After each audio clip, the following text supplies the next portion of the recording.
Happy Thursday, everyone, and to some of you, Merry Christmas Eve. I know overseas it is already Christmas Eve, so happy Christmas Eve to all of you. Of course, it is Thursday night, and that can only mean one thing. It's Impact Night with the insiders. We're the real insiders, not those fake ones that are in the chat for Impact. They're not insiders. They may think they are, but they're not. So welcome to the stream. Obviously, this is going to be a little bit of a different one tonight because it's a look back basically at 2021.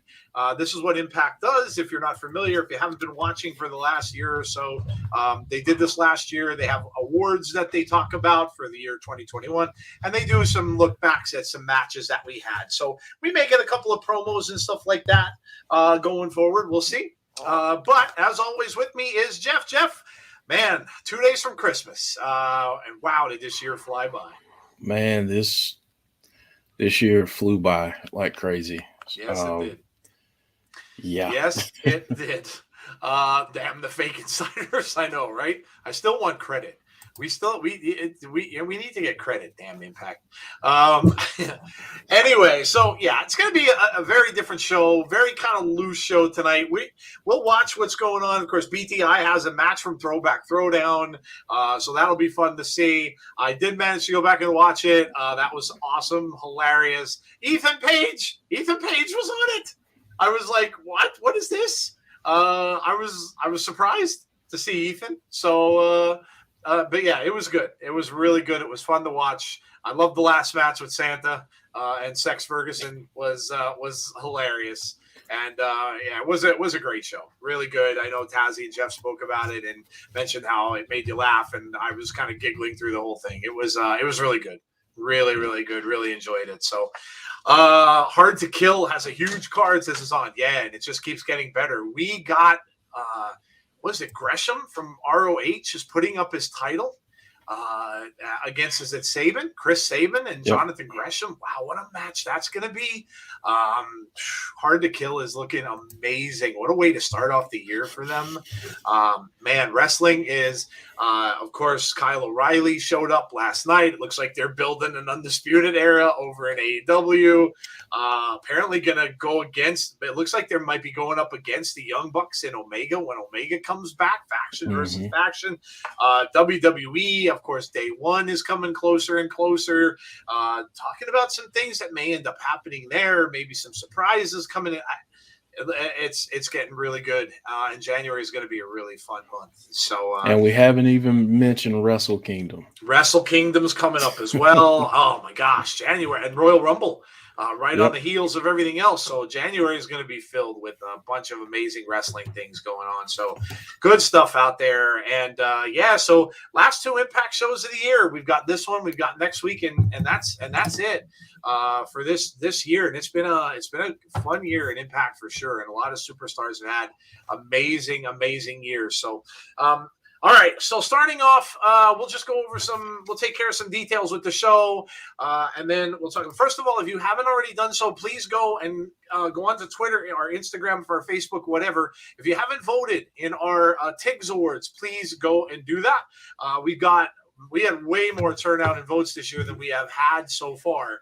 So thank you to those who have done so. If you haven't, go click the link and vote. It's still up there. It's a Survey Monkey survey. So make sure you go and vote if you hadn't done so already. Make your voice heard. They are your awards. So whatever you guys vote, we will announce as the winner. Jeff and I will tell you who we think should have won it. There's also an other category in each award to throw in some things, because I know there were some matches that happened, like Bryan Danielson and Hangman Page, that were not included because the survey went out before that match. So write in whatever you want to, but make sure you go and vote. Secondly, our merch store, make sure you go visit it. Check out the merchandise if you haven't done so already. I did see that some people bought some stuff, so thank you very much. If you did and you buy some apparel of any kind, let us see it. Send us a picture. We will put it up on our show, so make sure you do that. But thank you for checking that out. Tazzy's here. What's up, Tazzy? I'll say hello to everybody in a minute. Just some things to take care of. So after tonight, we are done. We're done for this week. We will not do anything else because we've got the holiday weekend coming up. We've got Christmas Eve, Christmas, of course. And, everybody will probably be celebrating the holidays with their families and so on and so forth, which is what we will be doing. So nothing for us for the rest of the week. We will come back probably on Monday. We'll see about Abby's. We'll let you know. But we should be back full-fledged for next week. And then, of course, next week's already day one. So we'll have Impact next week. We'll have to figure out. We'll see if we can get a prediction show in for day one at some point in time. We'll get it all figured out, but we'll let you know. All right, let me welcome some people in, and we'll get going from there. Like I said, tonight's going to be very loose. Well, we're going to talk about some Christmas stuff, Jeff, because why not? It's Christmas. We'll talk about, things like what our favorite gifts were. What was our favorite Christmas gift that we've ever received? So think about that in the chat. You guys can tell us, what was your favorite ever Christmas gift? And I'm also going to ask in the chat, what is your favorite ever Christmas song? So favorite gift and favorite Christmas song. So let me know. And if anyone in there says Mariah Carey, you're getting booted. You're getting timed out. You're getting booted out of the just kidding. But anyway, if it's that, hey, look, it's fine. But yeah, so just a couple of Christmas questions. We'll talk about that kind of stuff tonight. And there you see BTI, Pelvis Wesley with Colonel Corn against DJ Too Large on BTI tonight. So that should be a lot of fun.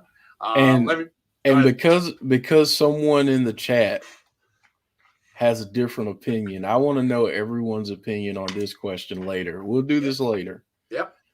But there's a particular movie that is classified as a Christmas movie, and some people don't think it is. Got to be Die Hard. Got to be. So I want to talk about that later. All right. So there you go. We'll have Christmas talk tonight because, a lot of this stuff, honestly, if you guys have been watching this, a lot of this is going to be repeats of things that happened earlier in the year. So if you have been watching us right through, you would have all mostly seen these matches. So a lot of it is going to be repetitive and stuff. So we'll have, like I said, we'll just have a fun holiday type stream. So, all right, Jen Carter's here. Hey, Jen. Brian Pagani is here. Hey, Brian. Hey, Azan, how are you? James Chadwick, of course, out there. We've got Gene. Hi, Gene. Let's scroll down here. Who do we? Graham. Hey, Graham, how are you? Hey, Derek. Just left the gym, says Derek. Yeah, Derek's pumping up. Tazzy, of course, is here. It's an Impact party, baby. My mom is having surgery on her hip. Waiting for them to discharge her. Merry Christmas, everyone. Oh, we hope your mom is okay, dude. Sex Ferguson is the GOAT. Who else we got? Larry Bongo 999. Hello, everyone. Is it a proper Impact tonight or a highlight show? It's a year in review show. Basically, they're going to go over awards, so it's kind of new with the awards things. They'll award certain people with things, but other than that, it is a highlight show of 2021. These next 2 weeks will be. Azan says I like the new look, Jeff. Yeah, look at that. Jeff shaved the got rid of the beard is gone. Mm-hmm. All right, the beard is gone. Look at that. We have who else? We got Greg is here. Hey, Greg, how are you? Did I miss anyone? Jason Stoffer is here. Adam Cole stuck it to the elite. It is undisputed. Die Hard is not a crit. Oh, it starts already. Here we go. Fairy Tale of New York. Today is Susan Lucci's birthday. Susan Lucci of the soap operas, Jen. Wow. Okay. Thing is, with Die Hard, you can watch it all year round. True. Very true. Okay. All right. So there you go. Welcome into everybody. Obviously, we have no card because they're all repeat matches and stuff like that. So, like I said, we're just going to chat tonight about a little bit of everything. Christmas. Here, look at this. I'll show you my mug that I got. Oh, that's awesome. From the Hawkeye series. And, yeah, of course, I had to do it. I'm a big Thanos fan, so I got my Thanos was right mug. Look here. I think I showed this to Jeff, but I got this from my Secret Santa. In work, we all do Secret Santa. So there's the box. And it is a replica World Series ring. That's awesome. From when the Dodgers won the World Series. And it's hard to see. I don't know if you can see the inside, but yeah, it's not going to probably cooperate. But on the inside, there's the playoff series that they won last year. And it actually fits. And I that's kind of threatening, having that on my face. It's heavy. But you make a fist with that sucker and clock somebody with that. Ooh. That's gonna hurt, and it's gonna leave a mark. Yep, that's gonna leave a mark. So yeah, and I know Jeff's got some early gifts. I know Jeff texted me. Got an Xbox. Jeff got an Xbox. That's awesome. Jeff's gonna be playing Madden and Grand Theft Auto. I think are the two games. So I've been playing the heck out of Madden all day long today. There you go. Doing my franchise, and then I got the package where you can get the games that you can download and play included, and I started playing Evil Within or something like that, and it's really good. So that was good too. Another thing that I did this morning when I couldn't sleep any longer. So there you go. Yeah, the franchise mode gets very addicting. You literally play. You go like, I gotta play one game, and then it becomes 2 and 3 and 4. And yep. Polar Express. That's a good movie. I enjoy that with Tom Hanks. Central theme of Die Hard does not revolve around Christmas, and therefore is not a Christmas movie. Oh, we're gonna have a big debate about that. Christmas Countdown by Frank Kelly, an Irish Christmas song that's hilarious. It's on YouTube. I've never heard of it. I have some really obscure Christmas songs that are favorites of mine. Oh God, I forget the dude's name, but those of you who are in England might know this guy because apparently he was famous there. Now you might be young, you might be too young, but hold on. Let me see if I can find it real quick before we get on this Christmas Captain. Oh my God, his name was Captain something. It is a song called Christmas Catalog, but he spells it like they would in England. So it's Catalogue. But that's the name of the song. Captain Sensible is the guy's name. And apparently, like I said, I don't even remember. It's one of those things that I heard it years ago, probably saw a video for it on MTV, but I love it. I absolutely love the song. He reminds me of the Kinks, Jeff. He sounds a little like the music sounds a little bit like the Kinks music. Okay. But I love it. It's one of my favorite Christmas songs. And I don't even know why, but that Bing Crosby, David Bowie's Little Drummer Boy. Amazing. Absolutely amazing. What else? Hall & Oates, Jingle Bell Rock. Of course, I'm a big Hall & Oates fan. So yeah, so I've got some favorites. What are some of your favorite Christmas songs, Jeff? What do you like? Okay, so I'm gonna go very weird here. Okay.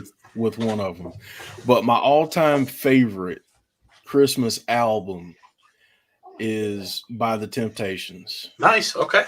So that entire album, their entire Christmas album, absolutely love it. I play it at least once around Christmas time. I try not to overdo it, but every single song on there, Silent Night, is probably my favorite. But yeah, the Temptations. And when I was a kid, when I was much younger, the California Raisins Christmas Oh my God. album. Nice. I like their Jingle Bell Rock with the rap. I love that. I love the whole thing. But yeah, California Raisins. I'm pretty sure there are people in our chat right now that are going to ask who in the What blue are hell. the calories? Yep. Yeah, like so. But yeah, I really enjoyed that. But yeah, Temptations by far and away my favorite. Nice. If I had to pick an album, it probably would be the very special Christmas album that came out in the late 80s, because it was just a compilation. There were all a bunch of different artists on there. They did it for it was a foundation and stuff like that. I don't even remember what the charity is for now, but I like it so much because I was working in the record store when I was younger, when I was 17, and they were selling this album, and it was so popular because you had people like Whitney Houston, you had Wham was on there, you had Sting did an amazing version of Gabriel's Message, haunting version of Gabriel's Message. So good. Last Christmas, somebody said that in the chat, is on. Yeah, Last Christmas by Wham was on there, which is still played today. A lot of the songs that were on that album, Merry Christmas Baby, Bruce Springsteen did, just a fantastic. If you and you guys can get it from Apple Music, you can get it from Google Play, anything, look it up.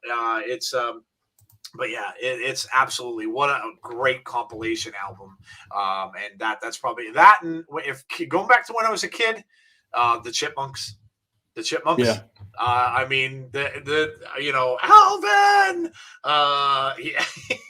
I mean, who doesn't get? I mean, so good. That is just such good stuff, man. Just loved it. Holy shit, Joe and Jeff, what do you know about the Temptations before I play silent? Listen, man, I grew up on that, man. That's my childhood. We, like, every Christmas Eve we would play the record, not the CD, the record. Just keep it going. Yep. We did not have CDs when we were growing up. We had these big, large discs that were called records. Yes. Yeah. And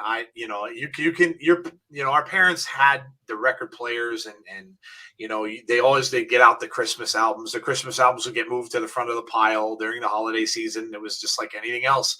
And you had, your Bing Crosby, you had Dean Martin, you had, like Jeff said, you had the Temptations, you had all the classic bands and stuff that would do Christmas records. And it's just a big part of what, of the celebration and what you remember and things like that. Are we on Iceman yet? No, Azan. We're still watching, looks like, what do we have here? Oh, the Inspiration, and we've got, so the Inspiration's in the ring right now. Caleb's outside the ring, so no, we're not there yet. Hey, Eric, how are you? I remember the California Raisins. Won the Super Bowl in 1975. The California Raisins were claymation raisins, and they were made for a commercial for raisins. Oddly enough, and then they became like a band, because technically they sang, of course, I heard it through the grapevine. They're raisins, hence the grapes, and that became such a big thing. They ended up getting action figures of these little raisins. They were everywhere, and they had an album out. And then they did a Christmas album as well, and it became such a big thing. Insane. But yeah, so there you go. Bing Crosby, White Christmas. Yeah. The Bing Crosby thing, if you have never listened to the one with him and David Bowie, Little Drummer Boy, go check it out on YouTube. Fantastic.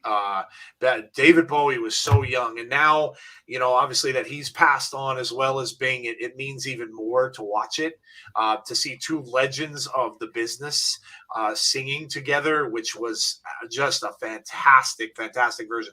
Little Drummer Boy would be a song that brings me, I get a lot of emotions with Little Drummer Boy. It's a very, very nice Christmas song about the story of Jesus and what Christmas is all about. And, it used to be a thing where they would play before our church services sometimes when we go to mass on Christmas Eve. And it's a really beautiful song. And to hear them sing it, oh, it's fantastic. Really fantastic. And it came out right when MTV was doing videos. So a lot of times you'd get these Christmas songs become music videos too. And it was so good. How about Run DMC's Christmas on that album? Yes. I almost forgot about that. Yes. The macaroni and cheese. Yeah. What a great another one. Yeah. So DJ Too Large, wrestling's greatest ever rapper, says Larry. Jeff, you're right. My mom played Silent Night every Christmas. That's another beautiful song. Yeah. Really is.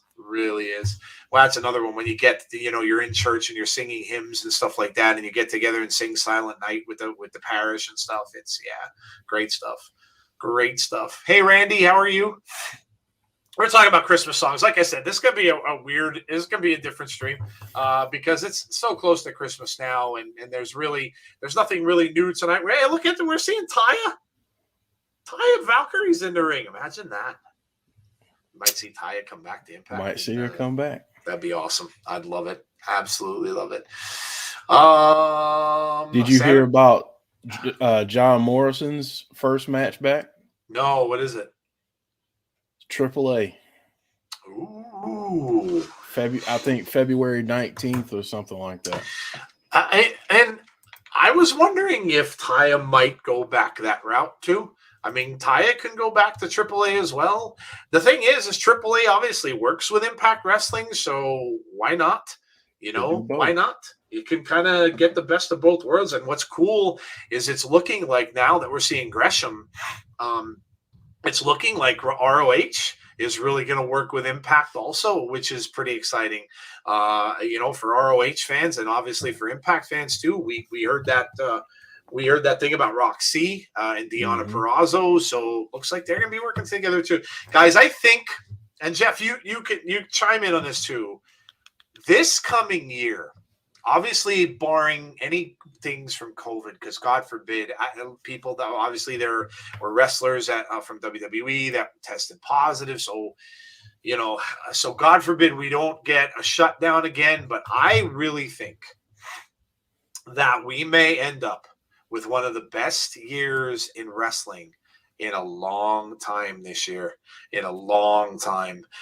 between the stuff that's going on with AEW and the stuff that's going on in WWE, and how, Jeff predicted that he really thought that coming up this day one is going to change the landscape of WWE a little bit going forward, and change their attitude, so to speak, and change their, so we'll see how that goes. Impact, I think, is set to have an amazing year. I think this is going to be an amazing year in wrestling, Jeff. I really do. I think it's going to be a great year. I think that the gauntlet has been laid down. That's what I think. I think that the gauntlet has been laid down, and so many other companies have raised the bar that is forcing others to step up too. Yeah. And I think this year across the board, we're going to get quality of matches unlike anything we've seen in a while. And that's good for wrestling. That's good for wrestling fans. If every promotion is firing on all cylinders, that benefits us as fans. Yep. Because we get to see great wrestling all the time. And there's parity. I mean, that's what I want people to understand about wrestling, especially people that get into the whole debates of which company is better. Quite honestly, I don't care which one is better. I just want all of them to put on a good product. That's it. And if they're doing that, then that's better for us as fans. Absolutely. Well said. What's your favorite Christmas movie, says Eric Travis? The one he said, Don't Shoot Your Eye Out, A Christmas Story, and Home Alone, most definitely. Greg saw Throwback Throwdown. I got to watch it too. It was really, really good, really fun. Did you guys have a Christmas album come out called Jive Bunny Christmas Party? I don't remember that one. I don't remember that one. If we did, I don't think I've ever seen it or heard it. Bill Murray was the best version of Christmas Carol. Oh, I don't know. Christmas Carol goes back a ways with me. You know which one I liked the most? It was an animated one. And Mr. Magoo. I loved Mr. Magoo's Christmas Carol. Mr. Magoo was a cartoon character, this little small guy. And I guess if you had to compare him to something, Jeff, he kind of looks like the Monopoly Man, except he has a really big nose. But Mr. Magoo's Christmas Carol, he animated. And you know why it was? Because I loved the creepy specter ghost at the end of that. Was the creepiest thing you would like. Watching this as a kid, and I probably saw it when I was about probably 5, 6, 7 years old, and you're seeing that ghost with that ghostly finger pointing at him to his grave, and I'm like, oh my God, like it was horrific. It was really horrific. If you haven't seen it, check it out. It's really good, really good. Pay attention to Iceman, says Azam. I think he's coming on now. Scrooge is really good. I never saw that when it came out. It came out in the 80s. And I never saw it until very recently. Probably maybe 5, 6 years ago was the first time I've seen Scrooge. I sat down and watched it. Very good though. As far as our favorite movie, mine is Christmas Vacation with Chevy Chase. I absolutely love that film. There are just so many things in that are just insane. I loved all the vacation movies, but that one's my favorite. From him doing those Christmas lights and couldn't get them on, and with all the plugs in the basement that he finally gets them turned on. And then, of course, their cousins come who he can't stand, and just the relatives. That harkens to any time you tried to have all of your relatives over to a Christmas party. And you will know what that's like, because it is literally insane. And the stuff that he now, granted with him, it's very exaggerated, but it gets like that. So that's my favorite one. Jeff, what's your favorite Christmas movie, man? I have a tie. Okay. Christmas Vacation, for every reason that you just mentioned. And A Christmas Story. Okay. That's one of my favorites. Yep. Now, when it comes on, because they play it for 24 hours. Yes, they do. Starting tomorrow night. Yep. I don't watch it every time, but I watch it at least twice. Okay. So. Iceman says, rumor has it other knockouts won in on the match. Trying to listen here with it. Other Ultimate Superstars from around the world have reached out to Impact Management and want in on the Ultimate X match. Oh. One particular knockout has reached out via a special coach, and you're not going to believe who it is. Oh. Okay. Well, there's some intel from Iceman that other people want in on the Ultimate X match. An international star, an international knockout star is going to reach out through her coach. I don't know. We'll have to keep an eye on that. We just did pay attention to Iceman. Yes, she already showed up in AAA. Azan might know. Who is it, Azan? Have you ever heard the original version of White Christmas sung by Irving Berlin? Yeah, of course. Check Impact Twitter now. Maybe they talk about it tonight. DJ is Moose and Pelvis is Health. Part 2 of my comment. The original version has a special verse. I'm unsure on Taya. Great personality for storylines. Not the best wrestler. She might be best wrestling rarely and doing the Wrestle House style stuff. I don't know. I always liked Taya. She was great at promos and stuff. I thought she was a good wrestler. I have no problem with her wrestling at all. Mike Witt. Hey, Mike, how are you? Deanna's here. Steve G. Hey, yo. Merry Christmas, everyone. Happy holidays. And to you as well. Miracle on 34th Street is my favorite movie. Okay. What's up, Joe and Jeff? What are you Twitter so I can send you something to show Joe in the chat that Impact posted, says Elijah. Well, our Twitter is at Insiders. I have to look it up. At Insiders PW Pro Wrestling. So at Insiders P capital W is our Twitter. Greg, special impact of looking back. Yep. Christmas Story was really good. Not a fan of it? I am not a fan of that movie. And I don't. It's so funny because I love. My wife says I don't understand why you don't like it, because she's like, you love like stuff like the Wonder Years, and I did. Yeah. And that's what she said. That it reminds me of. We have DJ Too Large. DJ Too Large has entered the building. He looks like he belongs in Run DMC. He's got the Adidas shirt and the hat and the bling. Look at this. They have the gingerbread table set up with the gifts, and then look at this. Oh, boy. Too Large. Oh, man. Christmas Story. Yeah, I don't know what it is. When I watch it, like, it just, like, some of it just irritates me. Like, and I don't know why. The father gets on my, I'm thinking to myself, and I know that's part of what the fun is from it, but the father, like, oh my God, I would hate it if that dude was my father. But I get it. I mean, it was from, what was it? The 60s that was from, Jeff? That took place in? Was it the 50s and 60s? That Christmas Story took place in? Yeah. I don't know. I don't know what it is. I just never, and believe me, I know a lot of people my sister loves it. A lot of people in my family enjoy it. I don't know. I just don't. And I tried to watch it several different times. And I'm like, it was almost like a dark comedy to me. Cause like the Santa's scary, and the kid with the stick in his mouth on the pole. And I don't know. I just never got into that. I don't know. I don't know. Let's see. You want me to tell it here, Jeff? Christmas figure? Yeah, you can put it up in the chat. Yeah, put it in there. Yeah, you put it in the chat. Did you see Mike Witt's comment? I might have passed it up. Favorite wrestling movie? Oh boy. Well, that for me now is pretty easy. That has to be The Wrestler with Mickey Rourke. Same. Yeah. Same. Yeah, that's that. I think that pretty much blows away a lot of other wrestling films, because it's just and Jeff could give you more inside information on that. But from what I understand, Mickey got together with a lot of wrestlers for that, and of course there were a lot of people in it.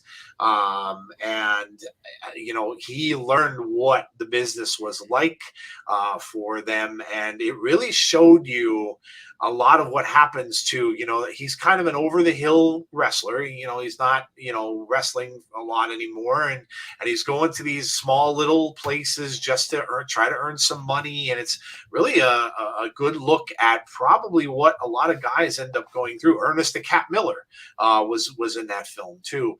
But yeah, great movie. If you haven't seen it, that's my favorite, Jeff. But what do you like about it? And I'm sure you can probably share a lot of stuff about that. That probably is a pretty good inside look at what actually happens in wrestling. That's probably one of the most accurate depictions of what goes on in independent wrestling in movie form that I've seen. And it's a lot like that. It's a lot like that. You get the old timers at the merch tables, reliving the glory days. You get wrestlers that are way past their prime, but they can't give it up. And they all do it for the pop. Everything's about the pop, and reliving a moment that might have happened 20 years ago in their career, but it's all about getting that pop one more time. If they can just do it one more time. And the side of the business where you're not making much money, you're having to work a real job, you're having to punch a clock somewhere. Yep. Unless you're independently wealthy. The travel, all that stuff. I mean, it was very, very close to accurately depicting everything. And I think seeing the wrestlers that you saw in it, like R-Truth was in it. Yeah.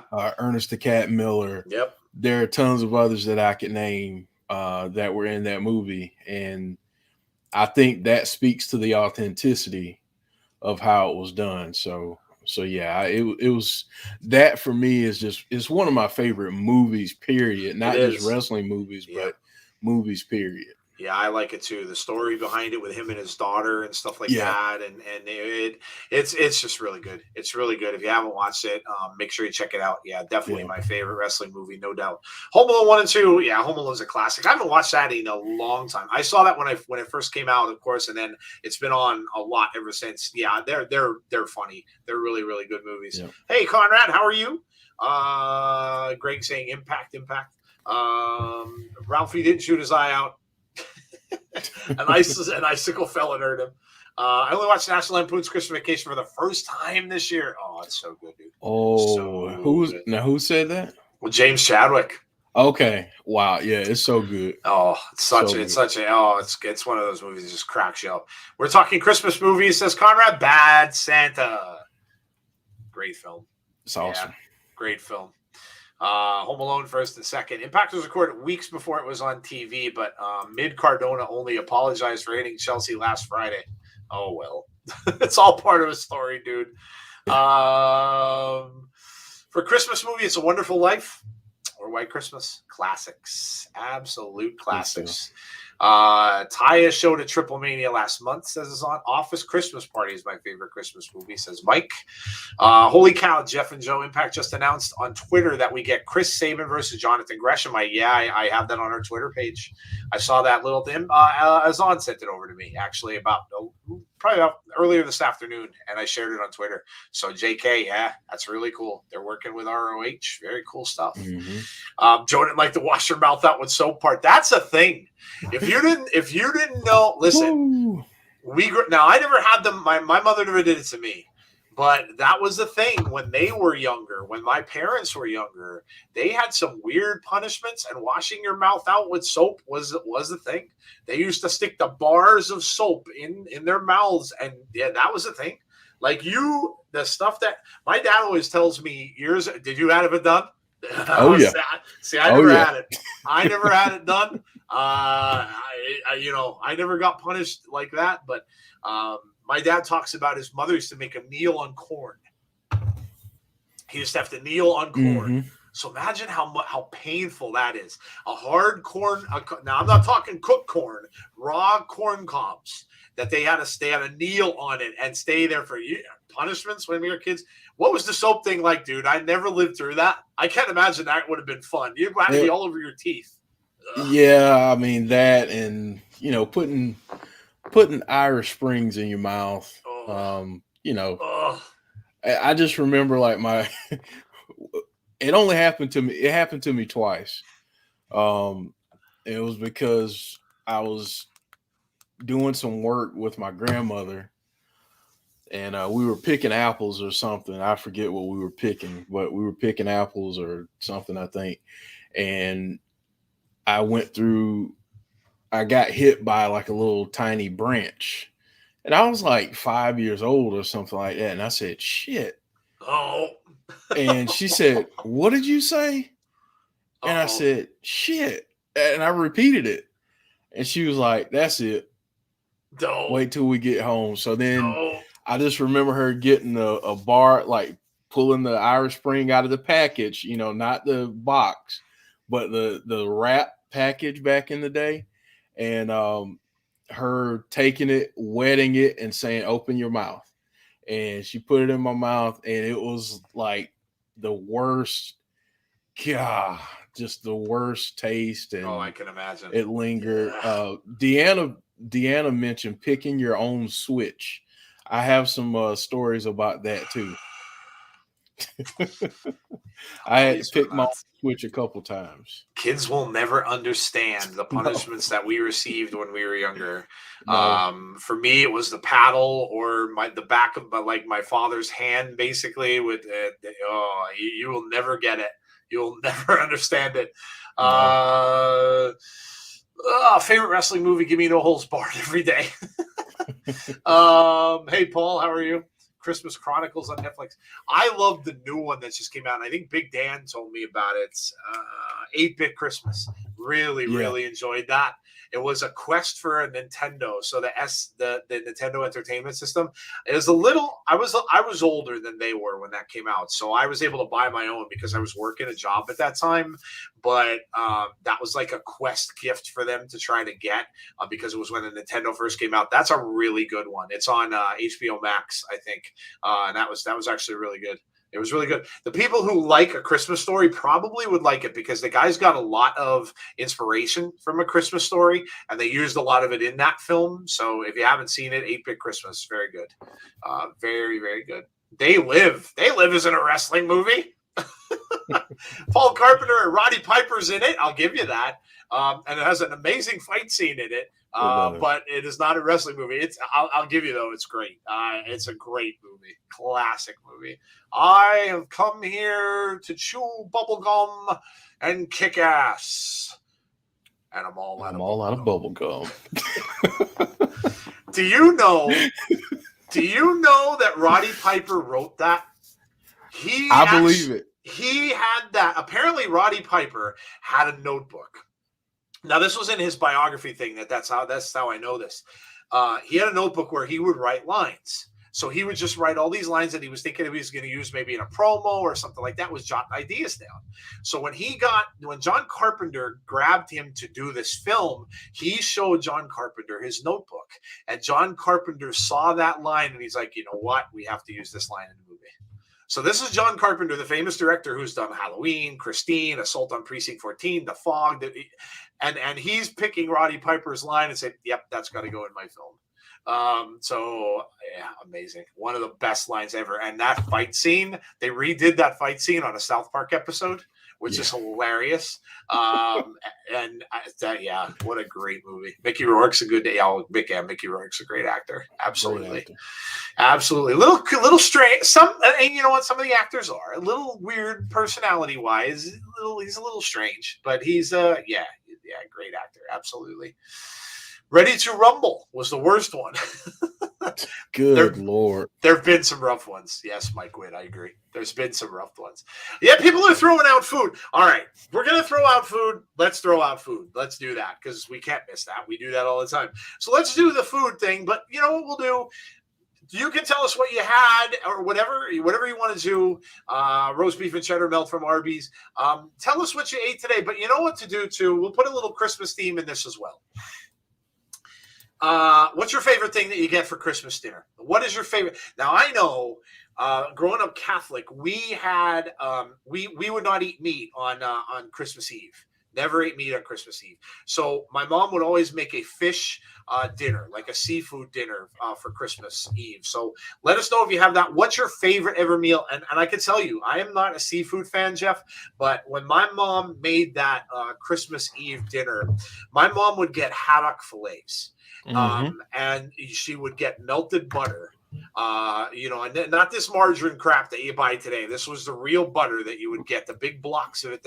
And she'd melt it in like a small little cups. And you would take that fillet and you'd take forkfuls of it, dip it in the butter, and you would have that. My mom made a thing called Pascha bread, which was homemade bread. And again, they kind of would put a shape of a little cross, a crucifix on the top of the bread, and they would go, they'd have the food blessed. They take it to our church and our priest would bless the food and things like that. So, but that's probably my favorite. My dad would make this Polish thing called harutka.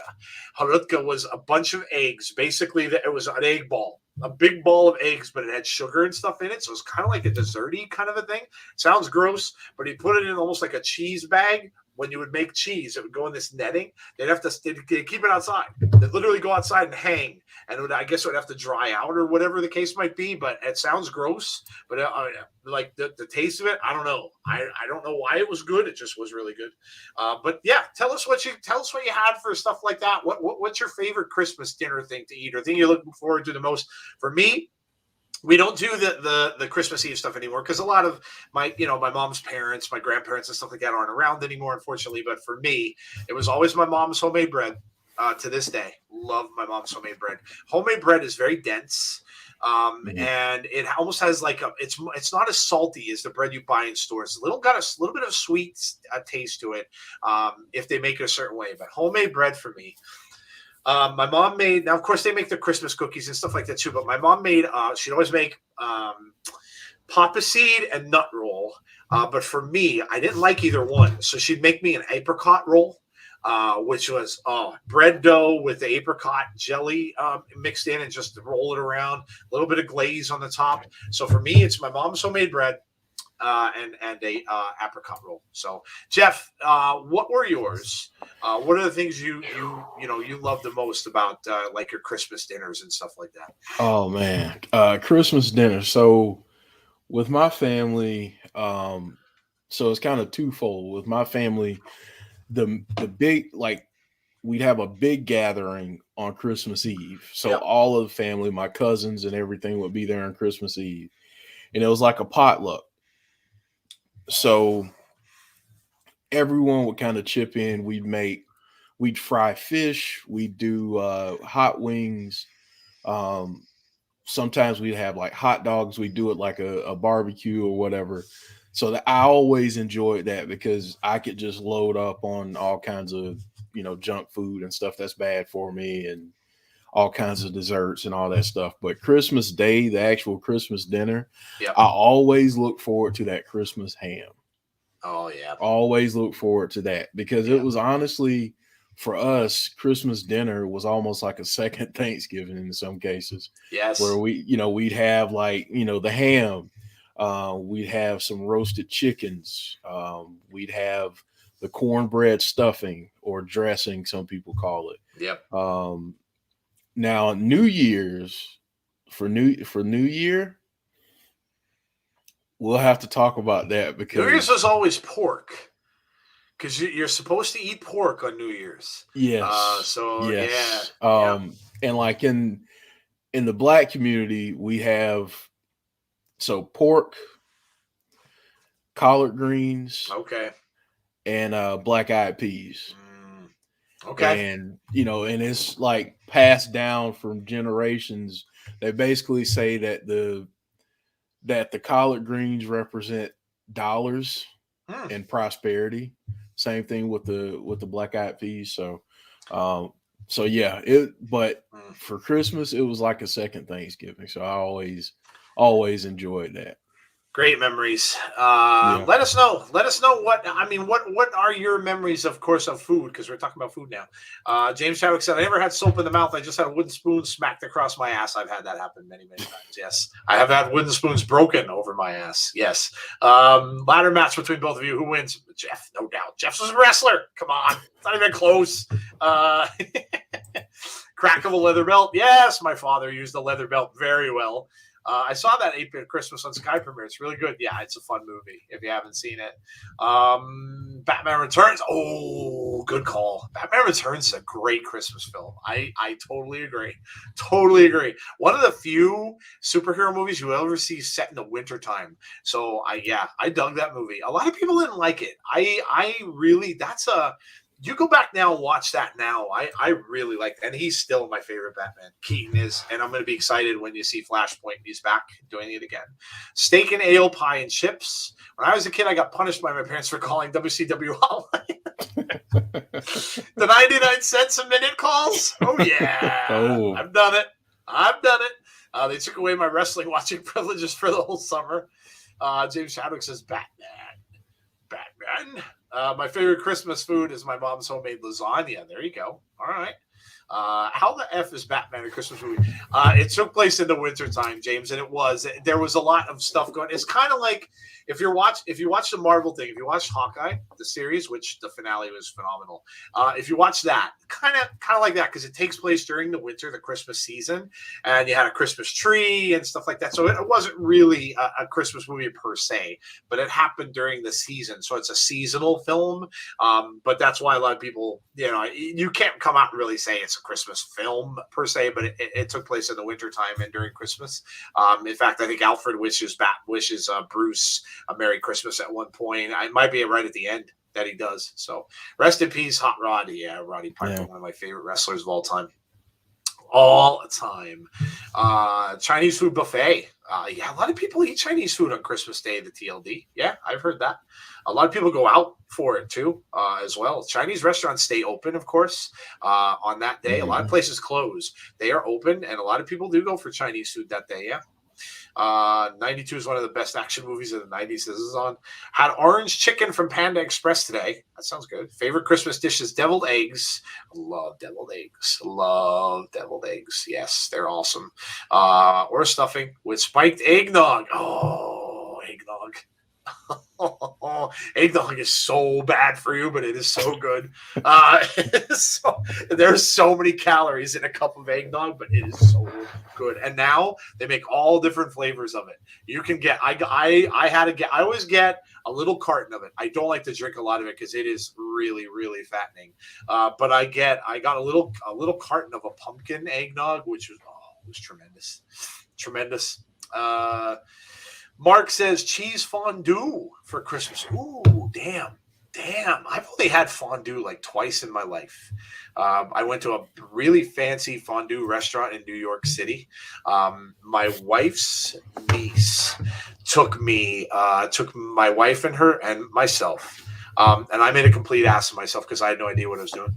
I'm sitting in there bringing this stuff out, right? In fondue, you're supposed to dip stuff in. So they bring out the appetizer was bread, and you're dipping bread in melted cheese. So I'm okay, right? So then they were like, well, what are you going to order? So I'm like, okay, well, I'm going to order steak, right? So we get steak, and they bring out the little tray, right? The little dish with the little candle in it, and I'm like, what the hell am I supposed to be doing?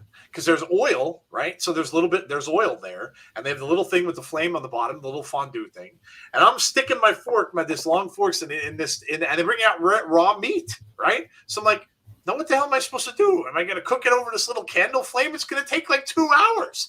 So I stick the fork in, and I'm holding it over this thing, and the waitress comes over. She's like, no.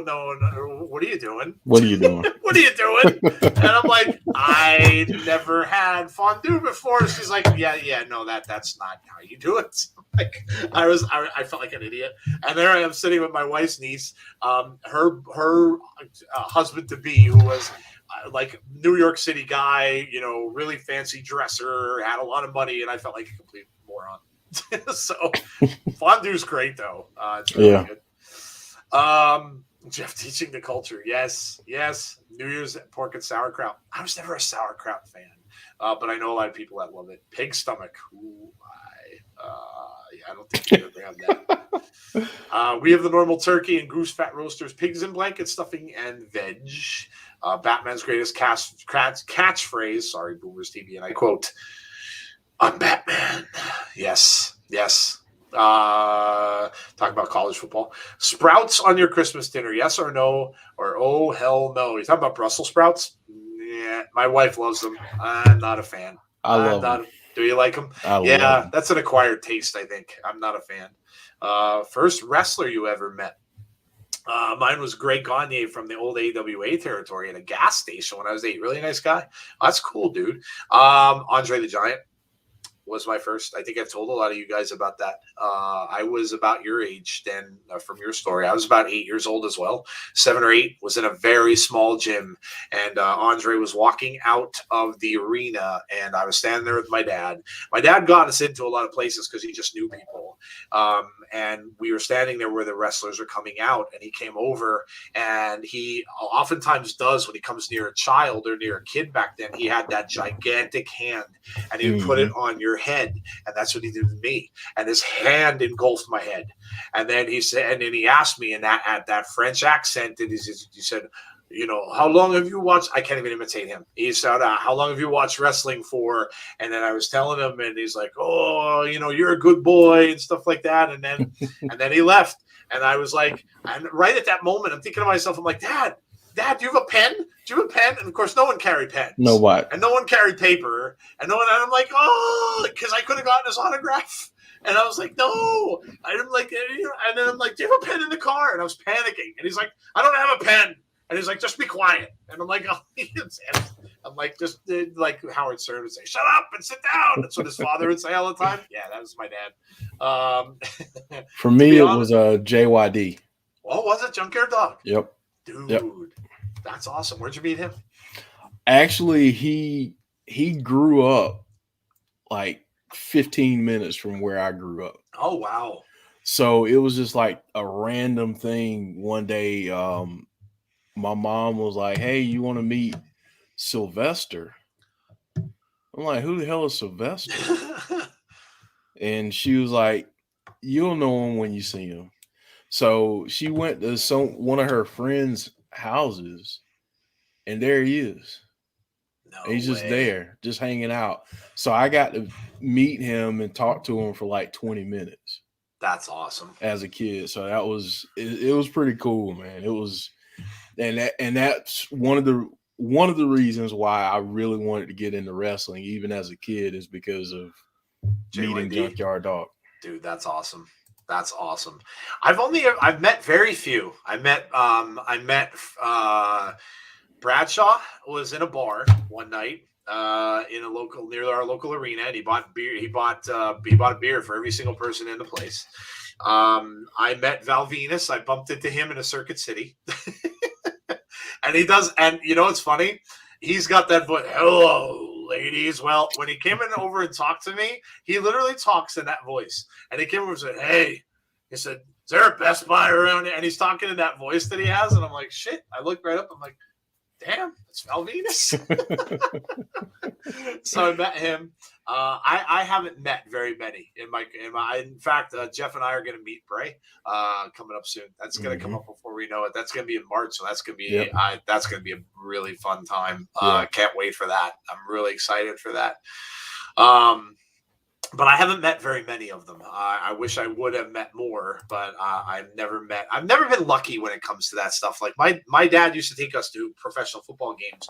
We used to go see the Eagles in Philadelphia play the Cowboys because they were our favorite team growing up. And he used to take me for walks to the hotel that was right by the stadium because apparently that's where a lot of the players hung out there. And they would stay in that hotel because they would get come and go, and then they would get in the bus and they would go. But I never ever saw a single player coming out of there. Like we would stand there and wait to try to see if we could see any of the players coming out and never did. So I'm just not lucky when it comes to that kind of stuff. Like how Jody met Bray when Jody told her story. I'd never be that lucky. I would never be that lucky to see anyone going in like that and happen to run into them. So Yokozuna and Rikishi got a hug and a photo, but my mom got the photo and it was months before Yoko died. Oh, Alicia, that's awesome. That's really cool. That's awesome. My first wrestler I met was Virgil. Okay, Chad, I met Virgil too. Virgil came into my Radio Shack and asked if he could watch the football games on TV because he was betting on the games. I believe that story. That's a very Virgil thing. Yep. So I did meet Virgil too. Yes, I forgot Virgil. How can I forget him? I will say, like during my wrestling days, I'll have to go into a story, but some of the folks that I've met, you couldn't be starstruck in that moment. Yep. But now that I look back on it, like being in the same locker room as Jake the Snake. I mean, even with him, at that point he was struggling really bad. Yeah. Like really, really bad. But even just being in the same room with him was incredible. Seeing, like, shaking hands with Dusty Rhodes. Oh, man. Arn Anderson, Paul Heyman, like some of these people, it was unreal, man. It was unreal looking back on it. Listening when we had my friend Shane on and you and Shane were talking a lot about that stuff, it blows my mind because Shane has met and I shared Shane's picture that he shared on his Twitter with The Rock. He had a picture taken with The Rock and like he was backstage in these locker rooms. So he knew Afa and Sika, he trained with, he knew Roman because of them. So he knew so many people and it blew my mind. I would have loved to meet some of these guys. We would go to local events, local shows, and Shane would go right backstage. He would be like, "Yep," and he'd be gone. He'd be gone for like an hour and a half. He'd come back. Yeah, I was just shooting the shit with with the boys, and then I'm like, "Oh my god!" I'm like, "Get us back there, will you?" And it's like, "Oh man, that's awesome. That's awesome." Hey, other mother, how are you? We're just kind of talking about a little bit of everything tonight. We're waiting. Of course we are. It wouldn't be Impact without having to wait. Yeah. So they're ending the year like they started it. Be at the right place at the right you do. And I'm just not that. I'm not that lucky, James. I really am not that lucky. I met Shawn Michaels. Oh, wow. Really? Shawn Michaels and Diesel after a local show when I was 15. Nash was awesome. Very talkative. Yeah, he always seemed like he would be. Shawn was the biggest jerk. Got bad vibes from arrogant. Well, I wonder, Mike, if he was kind of trying to, at that time, maybe to live his character, because a lot of them do. I mean, look at what MJF does today. MJF is a complete dick, and even when he's out of the ring, he's like that to young kids and stuff like that too. Like, he doesn't care; he lives his character. So maybe that was kind of what he was going through at that point in time. First lesson, you met The Rock, Derek? Oh, dude, really? He was hanging out on Bourbon Street with Will Ferrell. Wow, did you meet Will as well? That's amazing. That's really cool. Jason met Rikishi, the Usos, and the Wild Samoans at a Perkins. Rikishi does take up to 3 seats. I believe it. That's awesome. Man, that's awesome. My dad was sitting next to Kane on a plane ride. That's awesome. He seems like a really nice guy, too. He really does. Mark says, you're talking about the Cowboys. When he was on the team, I got to meet up with Jason Garrett when he was a backup quarterback. Oh, that's cool, dude. Yeah, I never really met. I was never that lucky. I've never been lucky enough to meet like pro football players or anything like that, because and now especially today, it's harder and harder to do because they really make sure that they're under security really well, and then I don't blame them. I mean, you don't know who's gonna try to get around people like that, but they go on their bus now. They leave the stadium, they're escorted out. They get on the bus, they go right from the bus now to the airport and stuff like that. So it's not easy unless you go to, like, some people go to training camps, things like that, and that's probably the best way to do it now, because a lot of them are very interactive with you. I watched the Cowboys on that HBO Hard Knocks, and a lot of the fans were there at the training camp and stuff like that, and then that's where they come over, they talk to you, they sign autographs and stuff like that. So not cheap, obviously. Number one, you have to live near there, and number two, I'm sure you have to pay to be there as well. So but yeah, that's probably the best way to do it. Joe, I got to meet a Cowboys legend. Oh, really? Who'd you meet? Emmitt Smith. Oh, dude, that's awesome. I met him at Clemson when his younger brother Emory played for Clemson. I got a chance to meet him there. We didn't get to like talk to him for very long. Yeah. But we talked to him for maybe like 5 minutes, and he took a couple pictures with us. He was really cool. That's awesome. Yeah, I can believe that too. He always seemed like a really nice guy too. Yeah. That's awesome. Once again, Impact drops something. I wouldn't be Impact without something happening like this. It wouldn't be. Yeah. I mean, maybe their social media people took vacation early, and they didn't upload the video. Will was staying at my dad's hotel, and he told him to bring us by, and there was The Rock too, taking a massive shot of tequila. All right. Go figure. All right. I met Jake the Snake Roberts and Shane Douglas and Hardcore. Oh, you met Mickey James? I'm so jealous. Oh. I am so jealous. Wally says Tatanka. Really? Tatanka. That's cool. Me and my wife are going to Philly next year. Any recommendations on where we should have our very first Philly cheesesteak? I'm not from my daughter went to college in Philly, so I got to know Philly a little bit better just because she went to school there. But I am not. My brother-in-law can tell you everything there is to know about Philly. He grew up there. So what's the famous cheesesteak place? Geno's. There's 2 of them, aren't there? Right, pretty close vicinity to one. Geno's, and what's the other one? Tony's or something? Yeah, Tony Luke. Is it Tony Luke's? Tony Luke's. Is it Tony Luke's? Like I forget that. I think I know them because of Man vs. Food.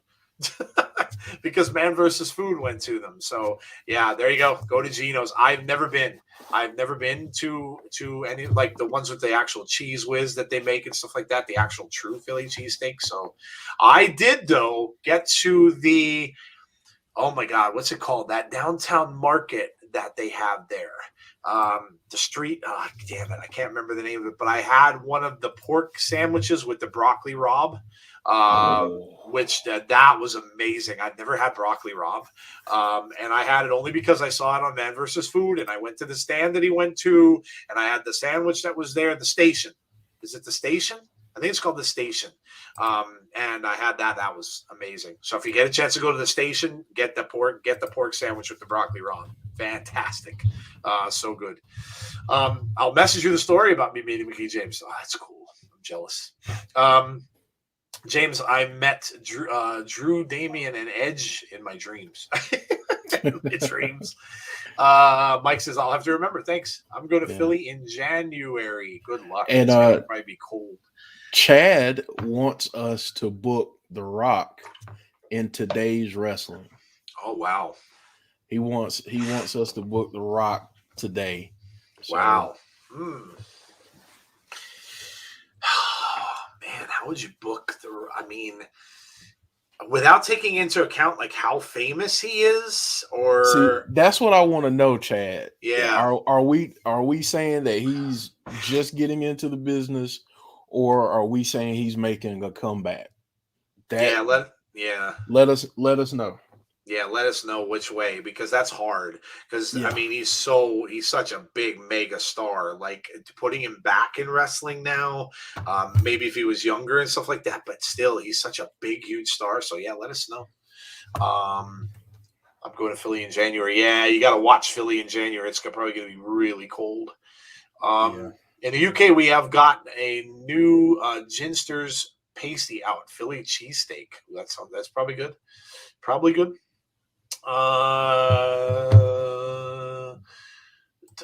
Don't make Joe mad. I'm not gonna get mad. I'm just jealous that he met her. Think Samoa Joe will make a return to Impact in 2022? I don't know. I really don't know what's going on with Joe. I don't know if he wants to wrestle anymore. If that injury that caused him to leave NXT again is going to cause him issues. If maybe he's just looking to get out. I don't know. I don't know. Is it not up on YouTube? It is not. It's saying waiting. Wouldn't be Impact without ending the year the way that they always do. Looks like I'll be in bed Christmas Day. I feel rotten. No, sorry to hear, Sam. Hope you get better. That sucks. There's also a mac and cheese one. They want us to book a comeback, Joe. So a comeback for what The Rock is right now. Well, I mean, he's got a tailor-made story to come back to. If he does, I mean, and people are still speculating that he's going to at WrestleMania next year, which is in Hollywood. So, I mean, that's kind of tailor-made for him to come back to that story with Roman, regardless. And you know what?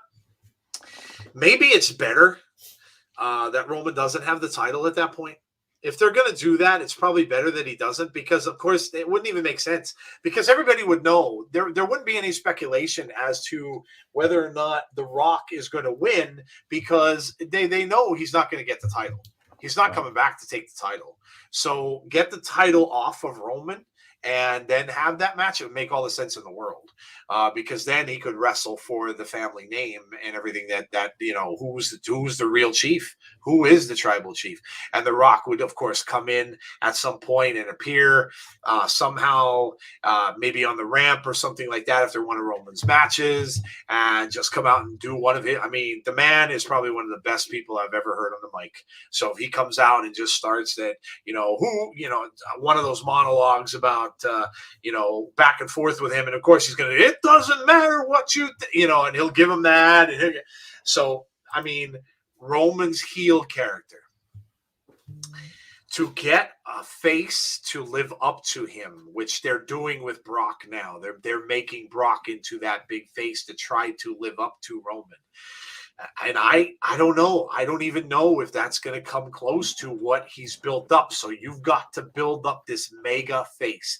And what a better mega face than The Rock to come out. And however they do it, however they set it up. And Rock is going to be really anxious to have that one last match, because he got hurt in the last one that he had. He really didn't like the way it ended. So he wants to go out in a big way. Shame that they couldn't have a cinematic match or something between the two of them, whether it be in a unique location, like maybe they have it like, they put a ring up like out in the sand or something and have it on the beach looking looking like it's on an island somewhere. Kind of have it with that. If you've ever seen anything from Hawaii with the tiki torches and with the things like that from their from where they grew up and stuff. So that would be awesome. But yeah, listen, it's tailor made. Take the title off of Roman, let Rock go. But how would you do it, Jeff? I would actually have The Rock cost Roman the belt at WrestleMania this year. Yeah. That's how I would start it. Yeah. I would start it there, build it for a year.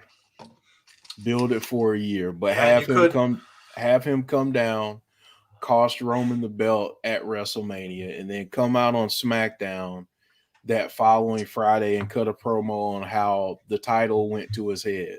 Yep. How this is about more than a title. This is about family. This is about legacy. This is about blood. And this is about us finding out who the real head of the table is. Roman, if it weren't for me, you wouldn't be able to be in this position that you're in right now. Yep. That kind of thing. And just build it for a whole year. And man, I mean, even if you put a stipulation on it, and if you had family members as lumberjacks, that could be interesting. That would be awesome. Yeah, that would be awesome. I still think that if they can get him, it's going to happen. Yeah, it has to. If they can get him with his busy schedule, it's definitely going to happen, and it'll be huge. It'll be absolutely huge. Let's see, Sam. Hopefully, it's just a short bug. Yes, the Impact Wrestling people are talking to the people in the chat, so they're asking how much longer. Show said it started 13 minutes ago. The Impact Wrestling person says, "I hear you, man. I hear you." Dang. God help you. Who spiked the Impact's trucking team's eggnog? They're late again. Yes, they are. Wouldn't be Impact. Rock versus Roman, special guest referee Stone Cold. It'll be interesting. Oh, my goodness. James, is Impact not on WWE? No, it's supposed to be Other Mother. It's just they're having issues again, of course. Wouldn't be 2021 without Impact issues. Jeff, if you could book one match for 2022, what would it be? Mine would be Gresham versus Bryan Danielson. See, that would be mine. That's a great one. But I went different. So then I said either Gresham versus Kenny Omega or Gresham versus Adam Cole. Oh, okay. I'd really like to see any of those. And then you throw in anybody from, well, here's another one. Gresham and Jay White. That's another one that I would like to see. I want to see Britt Baker and Deonna Purrazzo. Yes. I want to see that. I need that in my life. That would be a great match. So I want to see that. I'm trying to think of some Impact people who I'd love to see in bigger matches.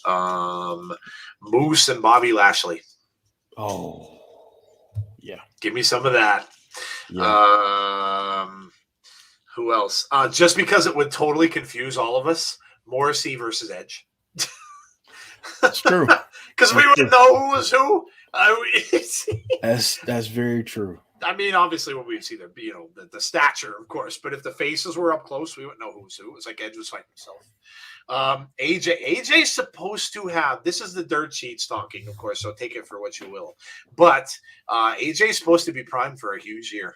They're already saying he is supposed to be primed for a big, big year, and that's why they broke up him and Omos, because he's got a lot of stuff coming down the pike. So don't be surprised to see if AJ gets involved in something big, whether it be a title picture or something along those lines. You could have an AJ Big E feud coming up, maybe. Would make sense because they're both on the same show, but he's supposed to be primed for a big, big year. Listen, he's getting a little older. So he might be at the point where he's like, you know what, I'm not going to have a whole bunch of good years, to come. So, and maybe they're just going to grant him that last big run. We'll see. But AJ might have a big, big year coming up, Mike. So keep your eye on that. We'd love to see AJ and Joe come back to Impact and end their careers. Yeah, I'd love that too. Yeah.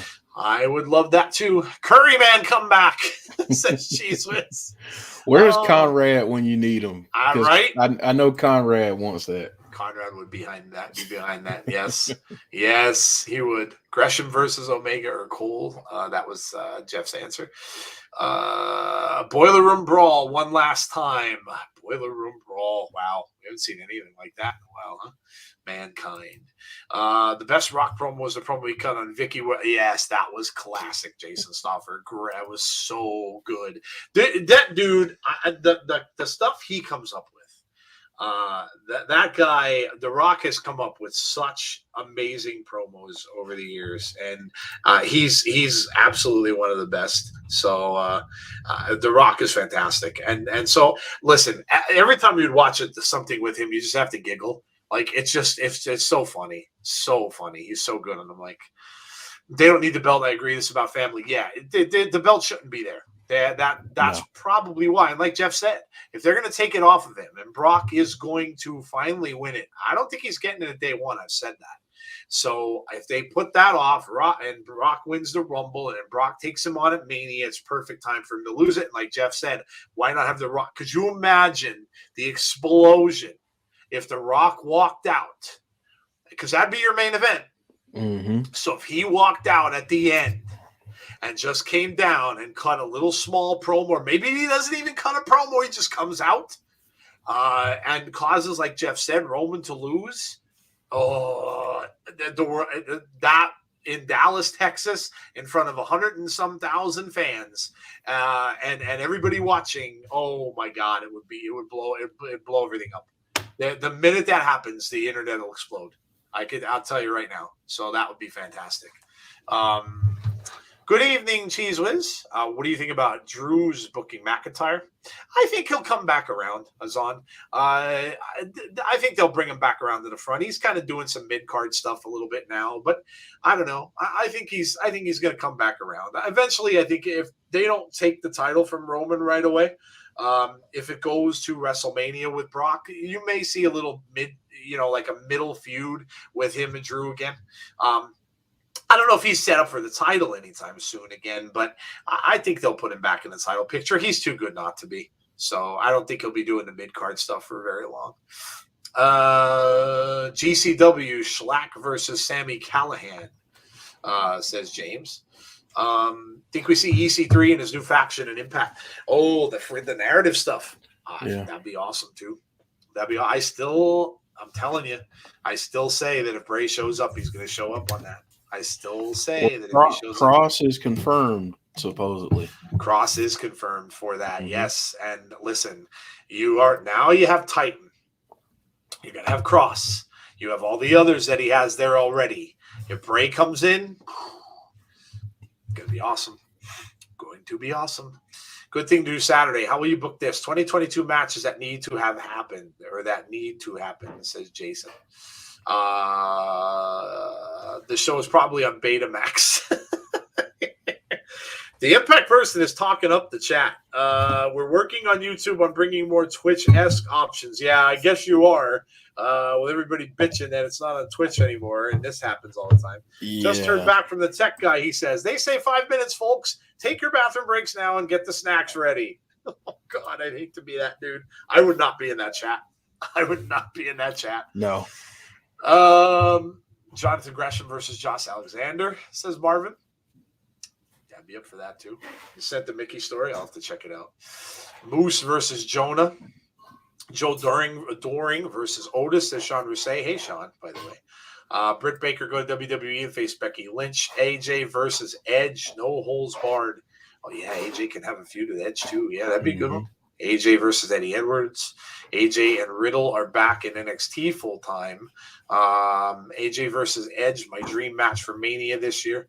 If you own Impact Wrestling, Ring of Honor, MLW, NWA, WWE, who would you like to see face off against each other? Doesn't matter if it's champion versus champion or not. They could go after so basically one big forbidden door thing, Wally.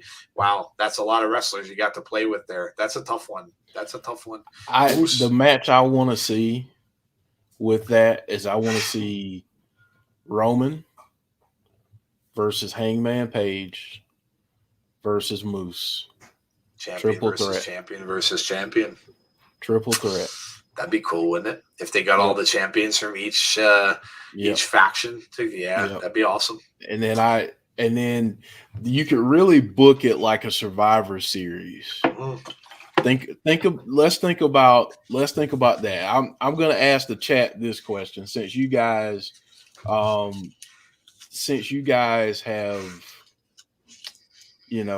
been asking us questions. I'm going to ask you guys a question.